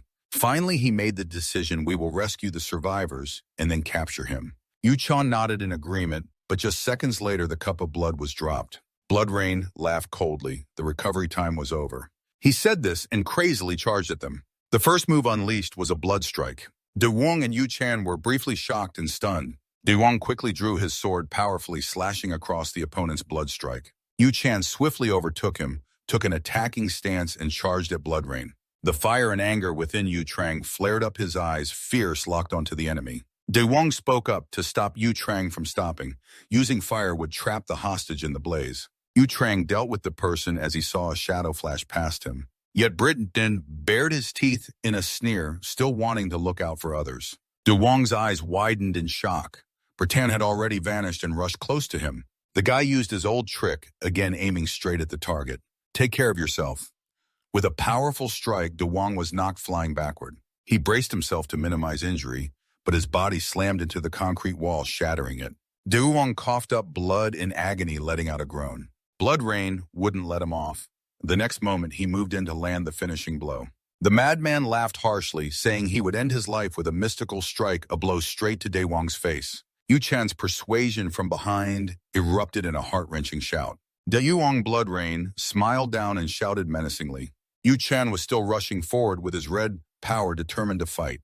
Just one punch from him blew up the entire space. Suddenly, Blood Rain appeared from behind him. Good skill, but you're useless. You can't defeat me with just that. Yu Chan startled, turning around to look, gritting his teeth, wondering when he got there. Immediately, the man raised his sharp hand with red power and slashed his fingernail across Yu Chan's abdomen. Waves of power flew out from the wounds on his stomach, making him panic. Damn it! The guy still held out those terrifying fingers with a mocking smile. Blood Rain continued with a swift diagonal slash across Yu Chan's body, but he dodged cleanly. Then another quick slash right in front of his chest, followed by a shout and disappearance. The man stood away from where Yu Chan was squatting, bowing his head, panting heavily. Yu Chan's hand held his bleeding wound, looking up exhausted. The blood dripped steadily to the ground. The man also hurriedly touched the bleeding wound on his neck. Blood Rain put his hand over his mouth, saying, if that blow had landed, even his bones might have been split in two. Yu Chan looked up, gritting his teeth, and thought, this bastard is too strong. Without fire magic, there's no way to escape him. The guy still stood tall while Yu Chan sat there exhausted. You seem angry and helpless. A jade green power flared on him. His hand extended because of concern for the hostage. You can't use your full power properly. Blood Rain's next words made Yu Chan startle and widen his eyes, looking at Kim Na-eun. The image of beautiful Na-eun appeared above the man, his hand raised in front of his face. You have a younger sister who's a model. I've done a bit of digging on Na-eun. He bowed his head, listening to the man's words, the image of her still vivid in his mind. That brave and lovely little girl really tricked me. She made me mistake that stalker bastard for her brother. He stood there, continuing, saying he'll be punished for daring to deceive me. Suddenly, Yu Chan spoke up, cutting him off. If you dare lay a hand on my sister. Immediately after, Yu Chan struggled to stand, gathering a blazing amount of power like a flame. I will kill you. Blood Rain's smile widened, thinking the kid just walked into a trap, and seeing his tense face made him even more convinced he would taste the blood of an extremely angry cleric. A special flavor indeed. He still stood before the power Yu Chan was raising. You're full of confidence. Blood Rain's red eyes opened wide, staring at that confidence. I'll give you a chance to prove it. Outside, the crescent moon had risen high and shone brightly. The two stood on the rooftop of a building, and his words hadn't stopped. Here I can be at ease. You can use your full power here, right? Yu Chan clenched both hands, looking at the man who still hadn't stopped talking. You must be happy to be able to use your full power. Blood Rain stood there, watching him with many thoughts racing. If nobody's around under this night sky, I can enjoy the blood of this cleric at will. His eyes widened, then Yu Chan took a running stance, rushing forward with his power, shouting, I'll make you regret it. He immediately used fire flames to fight because he brought me here. His power transformed into swirling flames around Blood Rain. The man smiled confidently, then flipped backward with a jump. This surprised Yu Chan greatly. He reached forward with a smile. That hand placed behind his neck as Blood Rain flew before him, swirling with power. Smiling, he asked, is this all your strength? Immediately, his hand jerked quickly with red light, flashing in his eyes just like when you hadn't yet used your full power. His hand pulled Yu Chan's head, startling him. This move knocked him far away with a loud shout from the man. You know, I haven't even used my full strength yet. After a moment, Kang Yu's foot appeared here, looking at everything in disgust. Then something beside him flared with red power, catching his attention. He reached out toward that mark. It was a claw scratch. Morris stood nearby, observing it. It bore traces of very strong magic. This made him suddenly realize a thought. Could it be that bastard? Turning to Kang Yu, he suddenly saw De Wong sitting slumped in the corner. He looked at him thinking of that bastard, then approached and sat down to look at him. Is he dead? Morris stared blankly at him. He was still alive. Kang Yu turned around just as Morris discovered a glowing sword. Surely Yu-chan Kim also came here, but where was he? Morris called to him, making him turn sharply. Cassian, look at this. He widened his eyes at the sword wrapped in golden power. What is that? Morris replied. A magical weapon. Kang Yu picked up the sword, carefully examining it. I can feel its power when I hold it. Morris stood beside him. This is a good chance to extract magical crystals from it. He looked at Morris. You're right, it's a good opportunity, but it's someone else's weapon. He immediately recalled a memory of his battle with De Wong, without saying a word, thinking it probably wouldn't matter. Kang Yu threw the sword down, then held out his palm, showing 2 orange glowing stone fragments. He put them in his mouth, making Morris turn to watch. Suddenly, many streams of red power burst out, swirling around Kang Yu. As he looked up, power flared around his neck, his eyes glowing with colors like a galaxy. Morris stood there startled, not understanding as Kang Yu's hair emitted many waves of purple power. He spoke to Morris, who was confused. I think you don't need to use your divine eye to see anymore. Kang Yu stood there radiating strong energy, turning around. I'm familiar with this feeling. Moonlight shone on the top of the construction crane, among the massive steel frames showing some faint shadows. Aroma and Hoot impatiently asked when that bastard would arrive. Yoshop calmed them quickly, saying he would appear soon. Suddenly, a burst of flames and sounds of fighting flashed in the building opposite. Yosob complained about the familiar opening scene. I'm tired of this appetizer. Yu-chan charged at Blood Rain with his fiery fist. Yu-chan raised his fist to strike the man, but Blood Rain easily caught it and pulled Yu-chan close to face him, leaving him stunned. Bradley sneered, this little flame can't hurt me. His other hand formed a small fireball. Bradley punched Yu-chan's stomach with a hook, and for a moment it seemed like he lost consciousness from the blow. Yu-chan knelt, gasping for breath. Bradley grew more pleased. You're so weak and pathetic. He spread his sharp claws wide. Blood Rain laughed harshly. His claws gleamed red like his eyes. Poor thing, but don't blame yourself for your weakness, because I will make you part of my body so you can live forever. Suddenly, someone mocked Blood Rain from behind. You sick, crazy bastard. He turned to see it was Kang Yu. He seriously warned Blood Rain to stop talking nonsense. You're just a perverted mosquito. The two faced each other in heavy silence. At this moment, Morris also appeared beside Kang Yu. Blood Rain licked his sharp nails with a bloodthirsty expression. Still the dead leech trampling on your house. You always interrupt my moments of enjoyment. Kang Yu remained calm in the face of the guy's attack. For someone defeated time and again, surely you prefer talking. Blood Rain laughed like he just heard a joke, saying his body has reached a new level. He recounted without disgust that he absorbed over 10 people and their blood awakened him. He was satisfied, admiring the swirling energy in his hand. This arrogant power is invincible. Even an S-rank cleric can't touch me. At this moment, Kang Yu calmly provoked Blood Rain like that. Yu-chan knelt on the ground, trembling, staring at him. Inside, Yu-chan wondered if that was really him. Meanwhile, Blood Rain once again gathered a fireball in his hand, saying, Behold my invincible power. Just watching made Yu-trang shudder. Oh man, this bastard didn't use all his strength when fighting me. Blood Rain bared his teeth and used both hands to chant a spell. A huge energy blast was launched in the form of a sinister blood spear. Kang Yu calmly stood watching the spears flying toward him, quickly gathering a huge energy ball in both palms. Kang Yu used both hands to block the blood spear in front of his chest. Blood Rain's elongated hand shot forward, tightly grabbing Kang Yu's arm. He smugly raised his claws and caught him, then slashed sharply into the void. Blood Rain was stunned. Right behind him was Kang Yu, blazing with murderous intent. Fool, I'm right behind you. Blood Rain barely managed to throw an elbow backward to defend, but this strike missed because Kang Yu quickly ducked. Kang Yu quickly sprang up and charged at Blood Rain with a raised fist. The guy was quickly punched and knocked back. Seizing the chance, Kang Yu took momentum and kicked straight into Blood Rain's ribs with his right leg. Blood Rain was in agonizing pain. Kang Yu angrily shouted in his face, Show me how invincible you really are. He threw a straight punch to Blood Rain's head, like a warning, asking when he would finally show it. The guy was thrown away by that hit.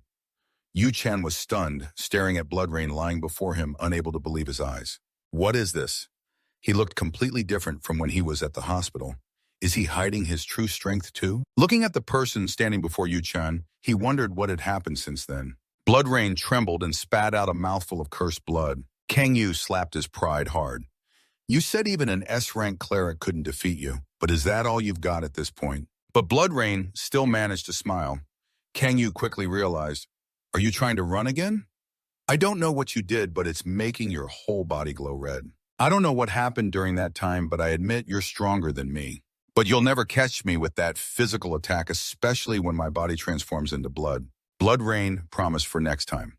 Before he could finish, Kang Yu shouted, "There won't be a next time, you disgusting mosquito." A bunch of binding ropes wrapped tightly around him. Only then did Blood Rain get scared and struggle, but Kang Yu showed no mercy. "You and your perverted habits won't be reborn either." Yu Cha was stunned, watching a black flame flare up in Kang Yu's hand. "This is your final warning. I will burn you with everything I have." Blood Rain's eyes flashed with unwillingness. Kang Yu hurled the black flame straight at him. System displayed the villain named Kwang Kang Yu with special attributes. Ability to transform into a disaster-level villain. Dark attribute. Dual attribute. Black Flame Awakening Rage activated. Main skills: Shadow Sword, Dark Self-Healing, Dark Shadow Pillar, Black Flame. Hidden skill: Magical Stone Extraction, Magic Power, Index 520. System reminded character note: Villain awakened to major disaster. Dark attribute, dual attribute, Black Flame. Sunshine shines on the hospital building. Inside the patient room, the news flash on TV is playing. Reporting last night in the residential area of Gadam Blood Rain District, the perpetrator of the massacres was captured after a fierce battle. The screen shows a news clip featuring Yu Chan Blood Rain, the serial killer, who was no ordinary criminal. But the cleric Kim Yu Chan, one of the rising rookies, defeated him. Deung, sitting on the adjacent bed, excitedly pats him on the shoulder. "Good job, kid, well done." He talks nonstop. "I can't imagine what would have happened if we hadn't caught him." The news continues with the next story, but Yu Chan remains indifferent to the praise from everyone. "I didn't catch him," he thinks again, his hand fondling a can of drink. Yu Chan explains, "I only contacted headquarters after the battle ended. At that time, Kang Yu grabbed Blood Rain's head and burned him with black flames in his hand." Yu Chan could only stare in shock. He was amazed by the burning ability. Wu Trang couldn't believe his eyes. Clearly he has dark powers. He suddenly realized his dual attribute. He had never heard of this before. After finishing, Kang Yu called out, "Hey, you remind them to call the police or report this." The Black Rain serial killer was caught. Yu Chan feels very confused thinking back.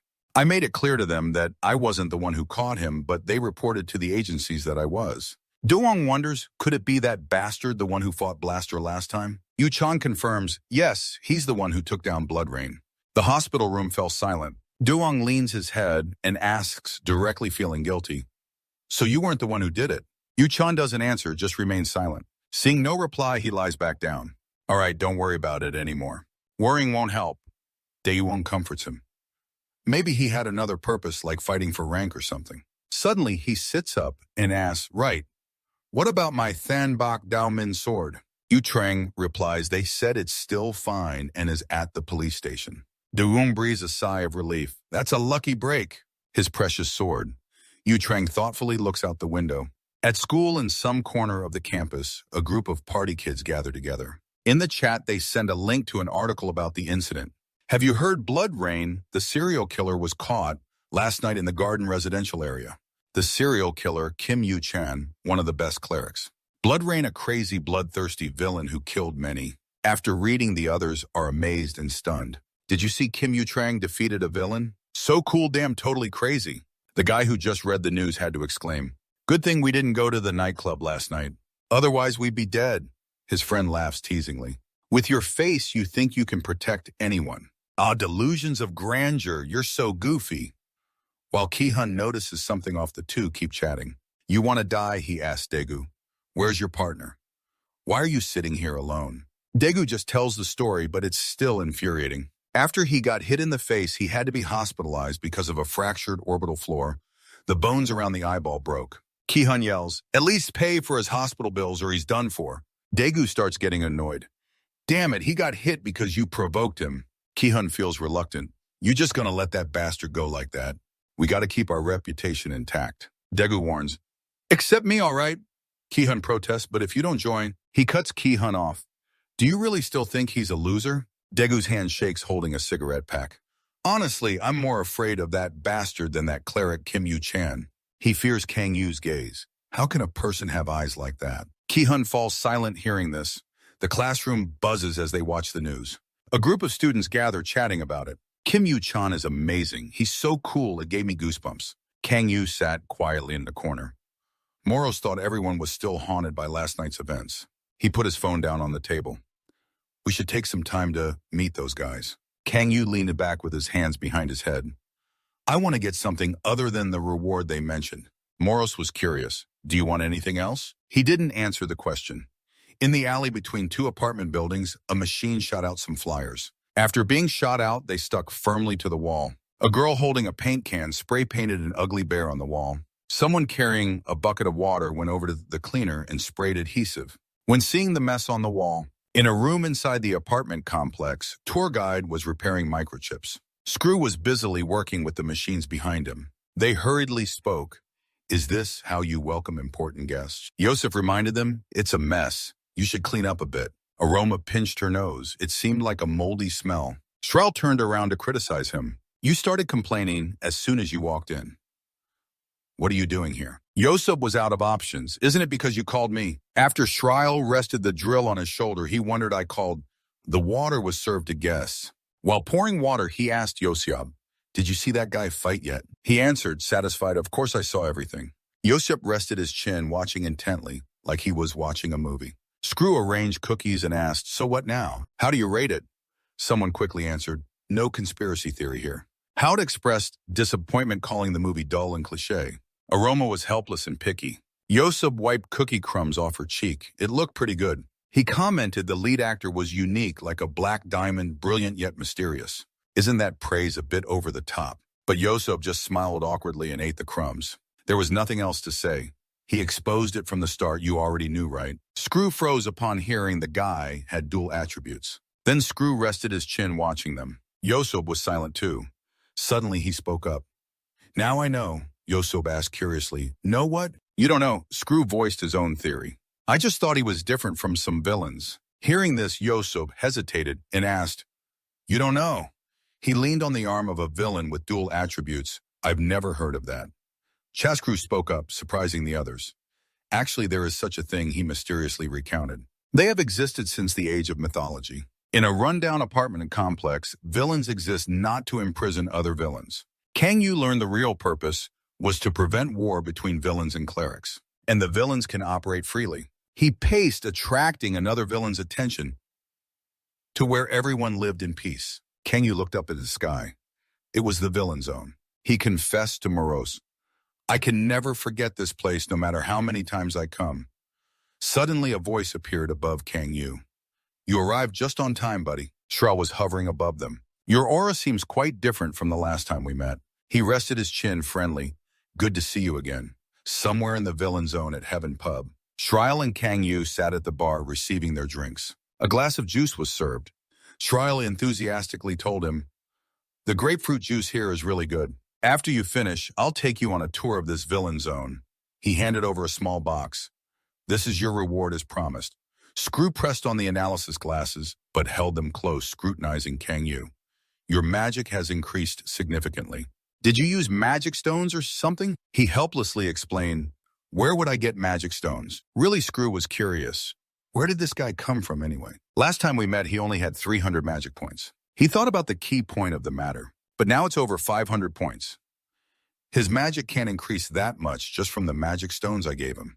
Shrio wonders if this has something to do with his dual attribute. Kang Yu stared at the two glowing stones in the box for a while before speaking. I'm really curious. Speak your mind.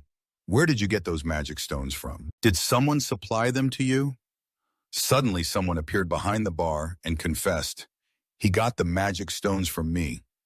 Ayu Cheha, an A-rank healer with 1,000 HP, smiled at them. He used magic to manipulate a chess piece. Then it was displayed on a sandwich plate. Cheha introduced, this is a free dish for a very special customer. Screw then introduced, he and Kang Yu here are the owners of this tavern. You're Cheha's brother. He's an outsider living in the villain territory. Cheha laughed. I already told you not to call me brother. An outsider is a cleric who isn't registered with the cleric organization and acts freely according to their own will. Then Shriley started to bargain. Sell me a few cheap magic stones. Cheha naturally refused. I already gave them to you at the lowest price, you stingy customer. He still insisted. Come on, we have to be beyond just friends by now, right? We've known each other for years, haven't we? But Cheha was very firm. Business is business. Kang Yu looked at them. An outsider living in the villain territory. He concluded that he must have his own story. Finally, Kang Yu started a conversation with him. I have a few questions. Can I also buy magic stones? Cheha generously explained, of course if you're a member of this villain territory. Kang Yu wondered, a member of the villain territory? Screw explained, you just need to reside in the residential area of the villain territory. Kang Yu understood his meaning. You want me to live there and serve you as a boss? Screw pretended to ignore him. That depends on you. He revealed, you'll have to take a test. Whether you become a boss depends on the test results. Cheha teased him.